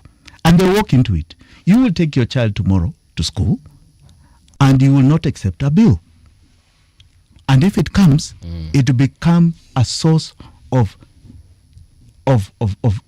disdain, a source of mischief that a government has done. So within no time, everyone was saying Jimmy told us a lie. My brain understands that logic, Jimmy. That's not what I'm referring to. No. You're saying Kenyans. I am talking about a cognitive dissonance that we have with regards to change as a citizenry. I am not saying that change is impossible. No, in fact, if anything, I'm very gung-ho about it myself. I'm agreeing with you. I'm saying that I disagree with you as to the level we've reached. No, we actually are not disagreeing. Let me explain what I am saying so that you Yes. understand me. I am saying this. We as a citizenry are loath to hold specific, not just individuals, specific people whom we have elected to account on a regular basis. We are loath. It's not that there is no attempt. We are loath. Why am I saying we are loath? If indeed the thinking was that there are things we will not put up with, one of the things that I would see happening is people who would refuse to be given money to attend meetings. They would refuse. They'll say, but the money is necessary because we don't have the money, we don't have the pain. The process of change that we are speaking of, unfortunately, comes with pain. Even that process. You know why? The pain is actually called sacrifice. So it may even seem counterintuitive because you are doing something that prevents that immediacy of need that you have. And we're saying this immediacy is a trap and it's going to imprison you. This is not what you need. What you need is something that will be there irrespective of whoever is there. And I'm saying, to tell someone to the face or to have actions that indicate that, this way of doing things is not giving us what we need, and to hold them to account and to have a mechanism that holds them to account, I'm saying we are loath. People getting together to express their anger, that will happen. But if I were to ask somebody in this, of the people who are listening, you have an MCA, we all live in Nairobi, we all have MCAs. How many of us are willing to form a caucus that holds that MCA to account on issues that are discussed over there? City, I think I am not quite getting you, because to me this is very simple. How is It's it very simple? simple. Explain to me how simple it is. So I take my child to school, and we've been told we are not going to pay school fees, and then you give me a bill and I say it's okay. I'm not understanding what you're saying. If you don't understand, you don't want to understand. No, I'm not understanding. I'm trying simply. to put it very simply this way. Yes. That this is no longer about what a government says, promises is going to do. No, I'm talking These are actions that a government is going to. But Jimmy, I've moved the conversation. I've moved the conversation to the citizenry. Yes, that's the point. That's the point. That these are actions that the citizenry will take. You've been told. What's the guarantee that they will? No, hold on. Let me ask the question. And that's why I went back to Kibaki. People took their kids to school and said, government said we will not be charged. And those who were already in school did not pay school fees. And those who could not go to school because of no school fees just brushed up their kids and took them to the nearest school. This is an action that the Mwananchi takes onto themselves. It's not waiting for a government. All right. And even with all the debate, because there was huge debate, even as people were doing it, government had not stated itself. All right? It had not come out, people saying, it needs regulations, it needs this, it needs that. Okay? There was one blanket call after people started taking their kids everywhere to schools, that the government is committed to free primary education. No school is going to charge. You accept every kid that comes. We don't even care what Nat is saying. We don't care this. Kids had already gone. It's an action the citizen takes on their own. I remember. So actually, here you have a situation where you're saying, I'm going to hospital. The government said I won't be charged for medicine. All right? So why are you charging me? That is hell in that hospital. Do you understand? These are actions the people will walk to. Okay? Not yes, they'll walk to. I So remember. the government has no choice but to make it but happen. to make it happen. I- Because it's not the government giving. It's not the government giving to be held account. It is there. for you to take action about. So I'm taking my kid to secondary school. He has qualified or she has qualified. I'm not going to pay. I remember, Jimmy, it's an action from your pocket. You send me school fees. I said, no, I was told no. See, they qualified. I'm not paying. All right. So, Jimmy, I remember even... It's your action. It's not the government to pay for you. The government actually said at one point, they told chiefs to make sure that the children in their areas go to school. But now the question, and I will ask this in this way. So what happens if I take my child to school after the declarations that you will make, and then the school sends me back and they're like, bro, there's no space here, go back home. Either tumejazana or hakuna enough equipment, hakuna classes, and I'm actually told I'll tell you, go home. The government will tell you, deal with that headmaster of that school. Me Yes, as who a- are they? Me as a Who are citizen. they? Yes, get rid of them. And we'll get rid of them if it's a government school. Because then you come back to us, right? And we'll be viewed as the people who are not credible. But that never happened during Kibaki's time. It was accept, even if you don't have teachers, make it work. Find a way. Find a way. And even when donors, Yeah. DFID and all, were saying, aye, this is too rushed, then became, the principal way. They became the biggest funders of grants towards even building of classrooms and training of teachers. So this is action Mwananchi themselves will take, not promises from a government. We have a question here from Steve Maika. Steve anauliza, hi Jimmy, on the odious debt, are some of them local bonds etc? Assuming they are, most of the pension funds have invested about 80% in government bonds. What happens to these pensions for Kenyans? Correct. I had said earlier when CT asked me the same question, that we have a very clear plan on that. We've taken examples that have been done elsewhere. I don't want to say it too early, but it is something that we are going to lay out. What we want people to accept first and foremost is that is odious. Yes. And I advise every single pensioner, I advise every single depositor in a bank that they better stop. I said this over a year ago. Stop investing in government bonds. Stop it. It is criminality. And you may pay heavily for it. Stop it. Stop it. Because the day of reckoning is coming. Yes. All right. Kuna ingine hapa, and it's about not really a question, but it's more of I'm seeking your comment on this. Kenya to save 27.7 billion yearly on SGR loans after yuan switch. What are your comments on this one? We are actually saving quite a significant amount of money. The good thing, what they are trying to do is get a lower debt servicing cost by changing from dollars to RMB, the Chinese currency. And it's an interesting debt restructuring. There is a saving, no doubt. But I am very clear about this debt of SGR. That's one of the ones I say we actually have no debt. We paid for that rail ourselves. We've audited this very well. We paid for it and more. And I'll repeat, the SGR is the following. The total cost of SGR, as per the contracts of SGR, from Mombasa to Naivasha, the civil works, in other words, the rail, and the rolling stock, was a total of 500 billion Kenya shillings. The Chinese government gave us a loan of 90% of that 500 billion through China Exim Bank. That is 450 billion shilling loan. Right? That is what you're seeing there, so-called being restructured.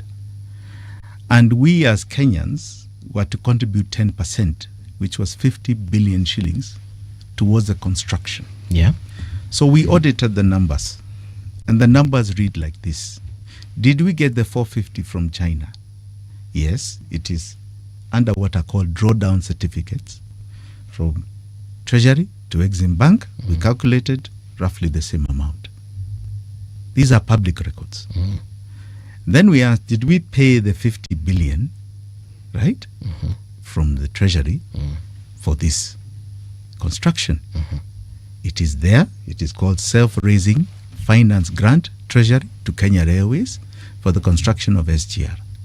So Kenya Railways would present a certificate from China Road and Bridge, which was constructing the rail, to Treasury, and Treasury would pay the 10%, and then they would draw down the 90% from China Exim Bank after they've paid the 10%. So we just did the simple numbers on the 10% also. Did we pay 50 billion? Under that item, self-raising finance grant, Treasury to Kenya Railways.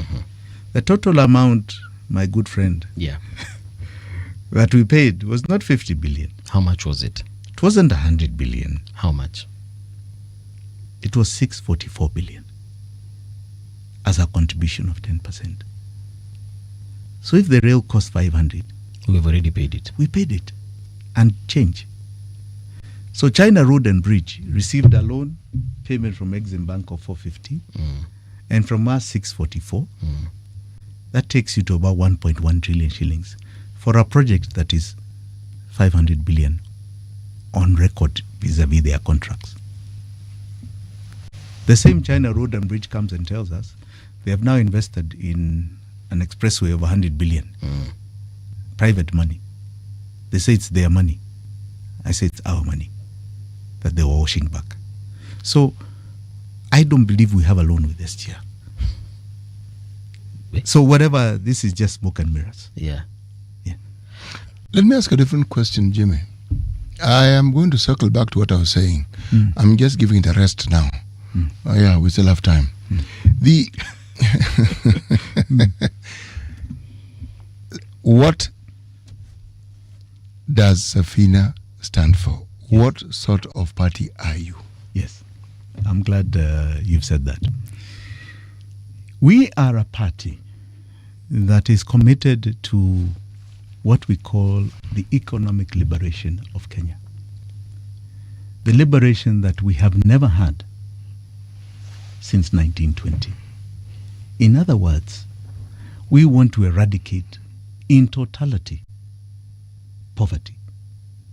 Our poverty rate today is roughly, if you take the ratios, is about 60%. Okay? Let's talk about it in totality. 60%. You have almost 40 million people. 22 of those that are looking for food every day. The rest cannot make ends meet in this country. 63 years after independence. And we are saying that that is a promise and a future stolen from us. Stolen from us. And the greatest thing about the phase that we are at as a nation is that we are doing so when we have our political justice. We have a great constitution that guarantees our rights.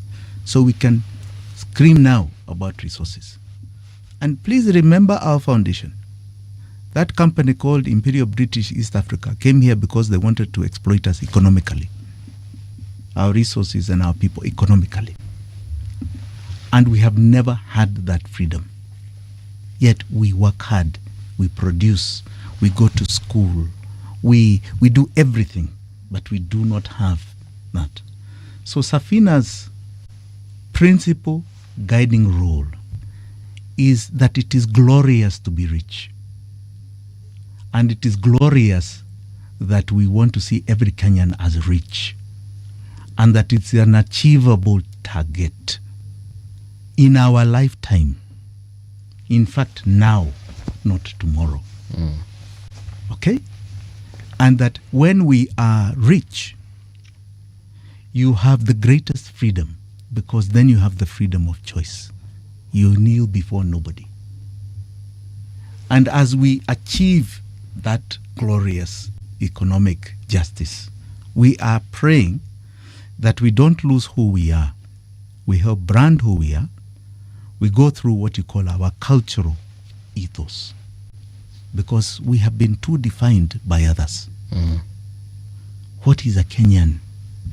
What is a Kenyan product as a human being? Where are we going? What are we about? Okay? Because that becomes in itself an entity towards our greatness.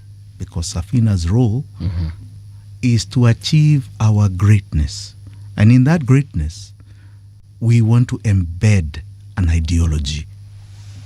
And we are hoping and praying that even our competitors develop a template that we can start talking about ideology, economic philosophy, our culture, who are we, right? Because it must be a goal of a country to achieve its greatness.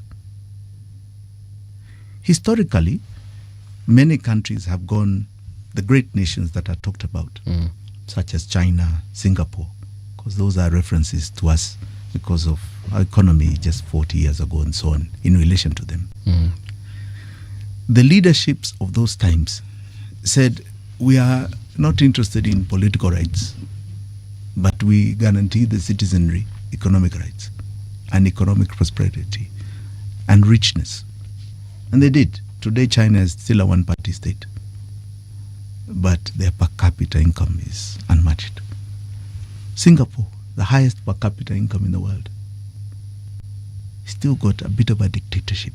People have not got their political rights, but they got their economic rights. Kenya, we have a foundation for our political rights, which we are safeguarding. Now it's our economic prosperity. And once it's achieved, we will achieve our greatness, because our greatness must be viewed beyond our borders. It spreads beyond us.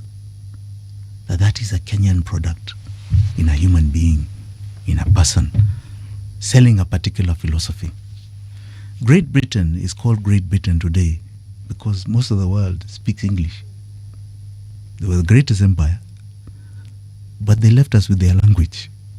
They even left us with their religion. We practice common law in how many countries because of them? Financial systems because of them. They extended themselves even beyond being an empire. We as Kenyans have got to start thinking the same way. So for example, even China, why is it here? It comes here with workmanship and it comes here with soft money, which we take. And all of a sudden, they even have built a Chinatown here. So what is that in relation to Kenya? Why are we not doing the same? Why are we not seeing our greatness beyond ourselves?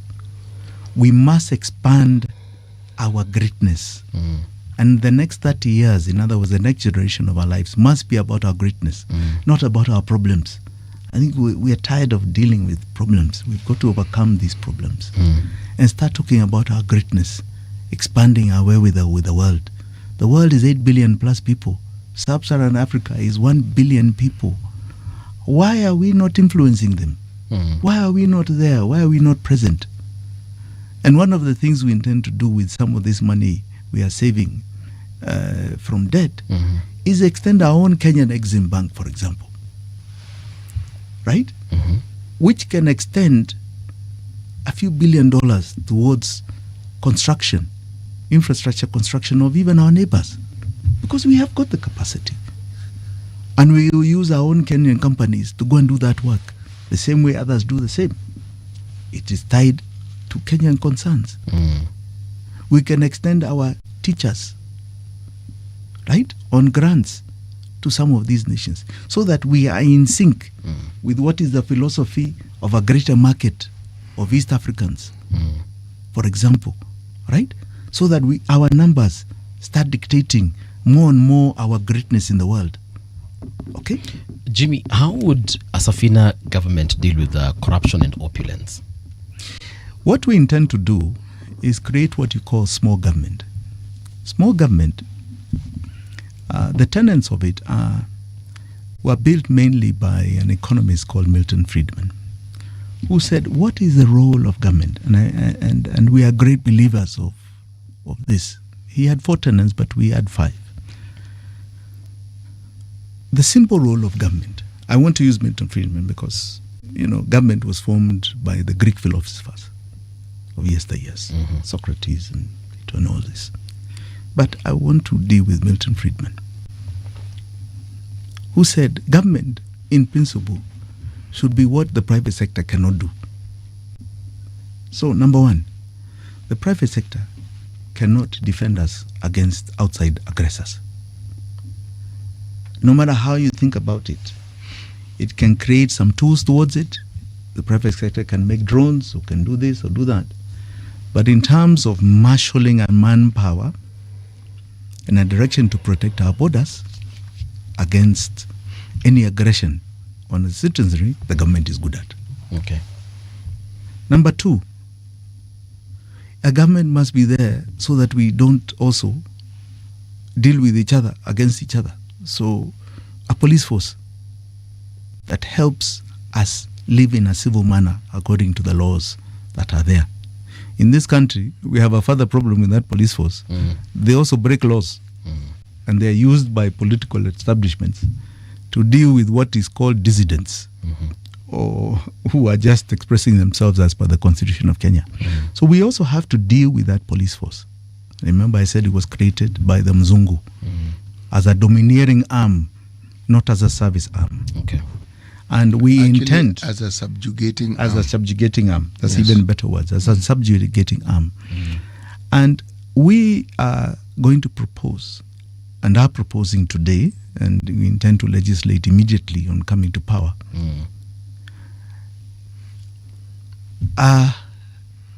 According to the article, Bill of Rights, every entity of government is subjected to the people, the sovereign. So we are going to propose an amendment to the Police Act to change the title of an OCPD, all right, to a sheriff, because divisions, and we have taken the example from the US, a division in America is manned by a sheriff. So we want to take an OCPD and turn that person into a sheriff. There are 597 divisions of the police force. So 597 OCPDs. Sheriffs. A sheriff in America is elected by the people of that division. We want to propose an amendment that every year after a general election, there shall be election of the 597 sheriffs in each division, and you can only vote if you're in that division. Conducted by IEBC, and that sheriff can be either a civilian or a police officer. Okay. All right? Now, we can set the standards, right? Now, an OCPD then is accountable to an IG as well as directly to the people. I can assure you that OCPD is not going to order his men to shoot the very people who elected him, no matter what an order from an IG or anybody else. So we want to bring greater accountability to the police. That's the second role of government. The third is that a government must create a level playing field as much as possible. The rules of engagement, the rules of private property. Right. You know, those are not done by the private sector. They are done by governments. What is a title deed? What is private property? You know, today in Switzerland, many apartment blocks, if you flush your toilet after 10 o'clock, it is viewed as infringing on my noise. Actually, it's noise pollution. I saw that somewhere and I was like, this is crazy. No, it's not crazy.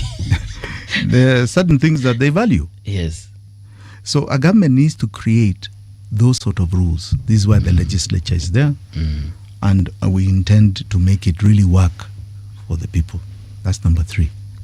Number 4, there must be an adjudication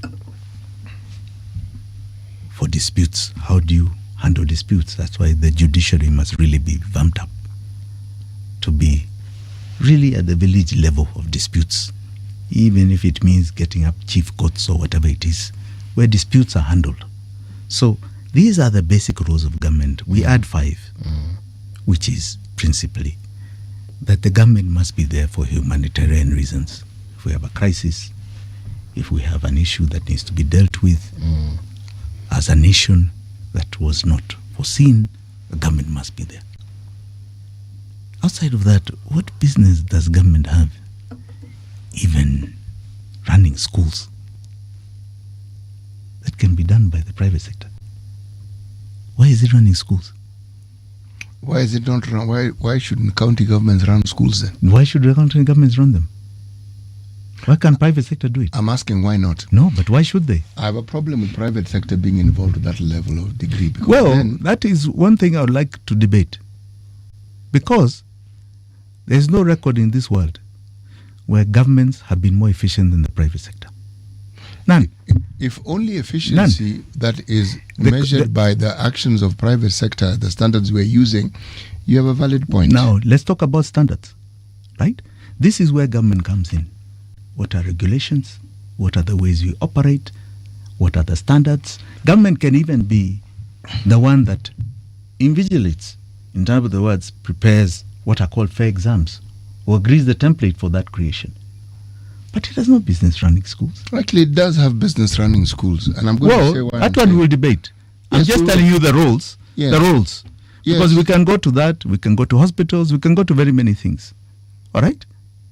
We can go to very many things. The reason why you hear me, the moment you mention private sector and the role that they play, the reason why you see me immediately reacting is because I had not fully envisioned the full extent to which private sector can go rogue until I am now witnessing frontier capitalism and what it's doing in America, where private sector becomes the puppeteer. That is my fear. But look at what they've done in America. That when these companies get too large, legislature comes in. Antitrust laws have stemmed the growth of Apple and that domination of puppeteering that you're talking about. That's why the legislature is so important. Elon Musk with Trump only went so far, okay? Because the rules don't allow the private sector in the room with government. They don't. Elon Because Musk- the government is a different entity. It does not just serve business interests. That is a component. Government is bigger than just business interests. And this is where we as Kenyans are wrong. We believe even, I had somebody ask me one time, but you're a successful businessman, why do you want to go to politics? I said, you mean politics is to go and make money? I said, isn't it? And this is where we are very wrong. Business must not be an entity of government. That's why Elon Musk could not last. Because business serves a different interest. It is self-interest. It is profit. And that does not mean that's for majority. But what business does, private business does, is that it creates certain efficiencies because of free market. You're forced to compete and bring out the best product at the best prices. Okay? That is reality. So government sets standards. The marriage It sets between- rules of engagement. Yes, Jimmy, the marriage between government and private business, let me be clearer, that is my problem. That is my problem. Because the moment that marriage, and it isn't, what you say is ideal, and that is what one hopes would happen. I hope that would happen. But human nature, unfortunately, doesn't work that way as we would like. If you set that thing in motion and you went with it for 10 years, what's the guarantee that the person who comes after you is going to believe that? What's the guarantee? City. You know, we have tried something for the last 63 years. Yes. If you're so happy with it, subscribe to it. Government running things. You're so happy? Good luck. No. I am saying, no, let me finish. I am saying government needs to get out. In fact, they're the most inefficient entity. So you want okay? government- Hold on. you want Hold government on. divorced Let me completely from any let me activity finish. within an economy? I've given you the 5 entities that should be involved in. Yes. I am saying there are different debates about this. I've told you about America. In China, Deng did this. He said, politics is here, but I'm going to quasi-government. Have a hold in government, but create a private sector. It is not a multi-party system. No, hold on. I'm saying politically different to us. Yes. Yes. They chose a different method. Yes. Right. They chose economic method where they created a private sector. A huge private sector. That is the government creating a private sector. Yes, and then they let go. There are many private entities. They started from very basic things. creating EPZs just to take business from Hong Kong. Yes. All right? And private base, those were private EPZs. They were not government entities. That's how Deng began. They were not private entities. I mean, they were not government entities. They were private They were private entities. And people couldn't believe, you mean I have a license to operate privately? I don't have to talk to my regional boss. I'm not working for the government. And they couldn't believe the emancipation. So I am saying this. We've tried and tested something for 63 years. We are at a 60% poverty rate. It hasn't worked. Okay, you want to try something new? You want to continue the same thing? I am saying we do something different, and let us test it. Let us stress test it. Let us go through all the learning curves that we need. America went through it from Reagan. That was the first time of supply side contracting, supply side economics. That's when you had the growth of Hollywood, the growth of IT, the growth of AI you're seeing today. Okay? It boomed them beyond their imagination. Now, when you become that, then you start talking about managing it. And I'm saying then, that is now for debate. Right? Which is precisely what we are doing. No, hold on. Debating. Now, what we do in that debate, okay, is that you create a template. You want a political party? Go and say, there's too much private entity. Wanakula sisi. As we want to bring up another modicum of ideology. Okay? Yes. Even those that you're calling on these shows, ask them what their ideology and philosophy is. Jimmy, how long do you reckon? So that now we can debate what is best for this country. But do not tell me that what we've been doing for 63 years is working. Because it isn't. Jimmy, how long do you reckon what you're proposing, the feast, everything that you've just proposed in there, how long do you reckon it will take for everything to smooth sail once you... 18 months. 18 months? Yes. That's a maximum. You won't ask for more time midway? No. 18 months. And say, guys, we are rushing this thing. 18 months. No. I want you to imagine when you say you're suspending debt payments, it will cause ruffles in the market. It will cause serious ruffles. Then you come back with a template of why you're suspending, why you're not going to pay, to cause ruffles. Right? Actually, it will cause upheavals, not even ruffles. No, I say ruffles.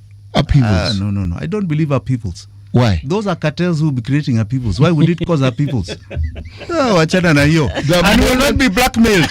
We will not be blackmailed. Let me tell you, we will not be blackmailed. But Jimmy, why do you think an upheaval is a bad thing?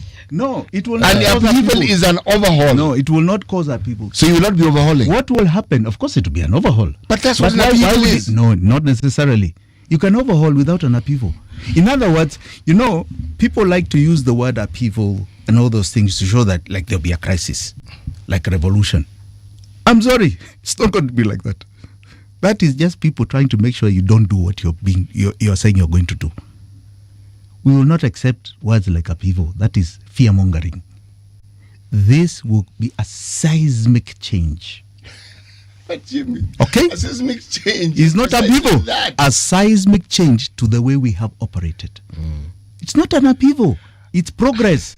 Upheaval is the consequence of the action, but what he's proposing is that after that has been effected, right? The change to the Mwananchi will is be phenomenal. Seismic. That's okay. It will be seismic. In other words, upheaval has a negative connotation. This, right? Even it's like revolution. People think revolution is negative. Okay? Whereas it's positive. We're getting into semantics here. But revolution is positive. It's a growth point. It is not necessarily going back. Here, we are talking about a seismic change to the way we have known Kenya, the way we have lived. And it's a seismic positive change. Extremely positive. That is what we are proposing. And we intend to do, not only proposing, intend to do. And we are going to sell this to the people of Kenya. It's not business as usual. It can't be. It's not working. There's a question here, sir, and it's from John Mokera. Please ask Jimmy and Safina Party how he will deal with issues of receiving industries and factories to address employment changes. I don't understand the question. I also don't understand what he means by receiving. Just explained it. But he's asking basically matters to do with employment. But what did I just say about domestic debt? If the government is not borrowing, yes, that money is available to Kenyans in their pockets. In their pockets. Okay. In fact, not only employment, most Kenyans here will be doing self-employment, if you want to call it that. Entrepreneurship, which we are very good at, will grow beyond, because you capitalize. People get capital. One of the biggest constraints, if not the biggest, is that people don't have access to capital. Yeah. To further their ideas, to further growth in whatever sphere. So, we are saying you will avail the capital in the private market, not a government. The government won't take it anymore. You go and borrow from the banks, and we know the interest will be below 5%. Yeah. So they'll be affordable. In fact, we believe by our calculations about 3%, which are manageable. Mama Mboga can borrow 1 million shillings and pay 30,000 shillings interest a year. She'll get that return and more. We have about 5 minutes to the end of the show. IBC, do you believe we're going to have a free and fair election with the current setup? Yes.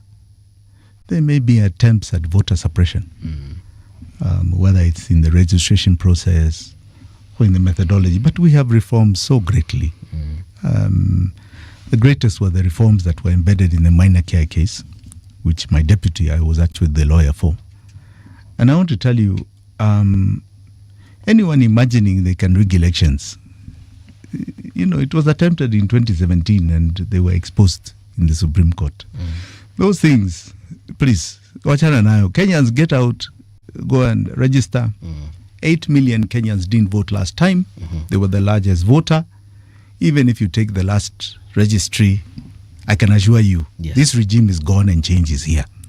But what we want is more participants. In the last election, 4 million Kenyans that were eligible did not take their kuras. We hope they take them. We hope others take them now. The youth especially. 8 million young people didn't vote. There were a mixture. 8 million people didn't vote. It was the a mixture. majority were young, but 8 million people. Yes.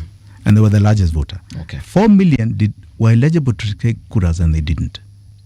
Right? And those who were over 18, they didn't take. I'm sure that number is larger now. We are hoping on a registry. I hope it gets to 30 million. It would be very good if we can get to 30 million. We're now at 22. We hope we can get to 30 million. That would be a fantastic election. Okay? Yes. And I believe this time, young people especially are going to participate. There's no way you are sacrificed, your blood goes into this soil, and then you don't participate in election. They will participate. Anybody imagine young people not are fooling themselves. They have realized this, their lives. Before they didn't really care. Now they've realized it's actually their lives and their stolen futures that they're not participating in. So they will participate. We hope we get a large voter turnout, and I believe we will. I am praying that the IEBC wakes up to the challenge of a large voter turnout. And they don't think we are going to accept their monkey business. Because we don't hear elections going on for days. Counting. We are seeing countries like America have elections in one night. Okay? And 200 million people have voted. So in reality, India, you get 500 million people, yeah? And 2 days, 3 days, you have results. Here, let us don't play around with us. Okay? In this age of technology, don't try and play around with us with the inefficiencies. We know inefficiencies are attempt at theft. We will not accept that nonsense. And it's harder now. They should know it's harder now. Yeah, a ballot box, which is a stream, is no more than 600 votes. All right? 600 votes. That's the maximum. Yeah? We know where they are. And you are not going to fool us. We know that's the maximum of ballot boxes. Yes. We also know the tallying of presidential as the minor care is in the constituency tallying center. That is the point of final results. Not Bomas of Kenya. Yes. That is the law. So we expect radio generation to be at every tallying center. Oh, we will be. We will be. Waiting and demanding the announcement from the returning officer of those constituency tallying centers. Constituency. Wacha hii manodo ya polling stations team, IBC start sending you to the bush. Actually, Jimmy, we ought to be actually announcing the results as we go along. Yes. So that by the time you're tallying, you also have your tally. Yes. So Radio Generation should be in that constituency tallying center, asking the returning officer to announce the presidential, Yes. as he's announcing the others, or she's announcing the others, right? And you beam it. Yes? Kamkunji constituency tallying center, imesema Jimmy imepata 10,000 votes. 100,000 votes. Okay? You beam it. Ruto amepata 200. Beam it. Okay? Okay. Yeah? And then do your own, as City is saying, do your own tallying and wait to see now what our good friend, the IEBC chairman, is going to come up with. Okay. And you say, but you see, we're not understanding.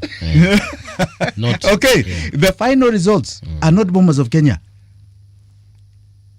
They're in the constituency. And the only way to mitigate theft is if each and every one of you broadcasters are there. Okay. And each Kenyan now, you know, each Kenyan is also a broadcaster with the Asimu, is there. All right? Yes. No theft. Final word, Jimmy. I'll allow you 30 seconds to say something to Kenyans. My dear Kenyans, we are at a turning point in our history. And I call upon you all to participate with I and we in Safina in taking Kenya through the next phase of our liberation called economic liberation.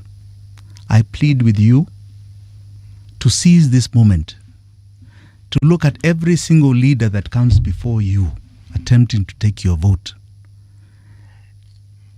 to articulate to you the issues of your life, the issues of the day in Kenya. This is a moment for you to change history. It is our moment as a country. It was started by Gen Z, and we must complete this journey of liberating Kenya from the shackles of what was created in 1920 by the colonialist. You must arm yourself with that voter's card. You must participate in an election that answers your question when you X the box. It must be you you're voting for, not Jimmy, not whoever else. It is you yourself you're voting for. Your question must be answered when you're Xing that box. And that question can only be the next phase of our liberation, which is the economic. Join us in that liberation. Thank you so much. That's where we come to a close. Folks, see you tomorrow morning bright and early. That is Jimi Wanjigi. He is the Safina party leader and also a presidential candidate. But until tomorrow, it's been real.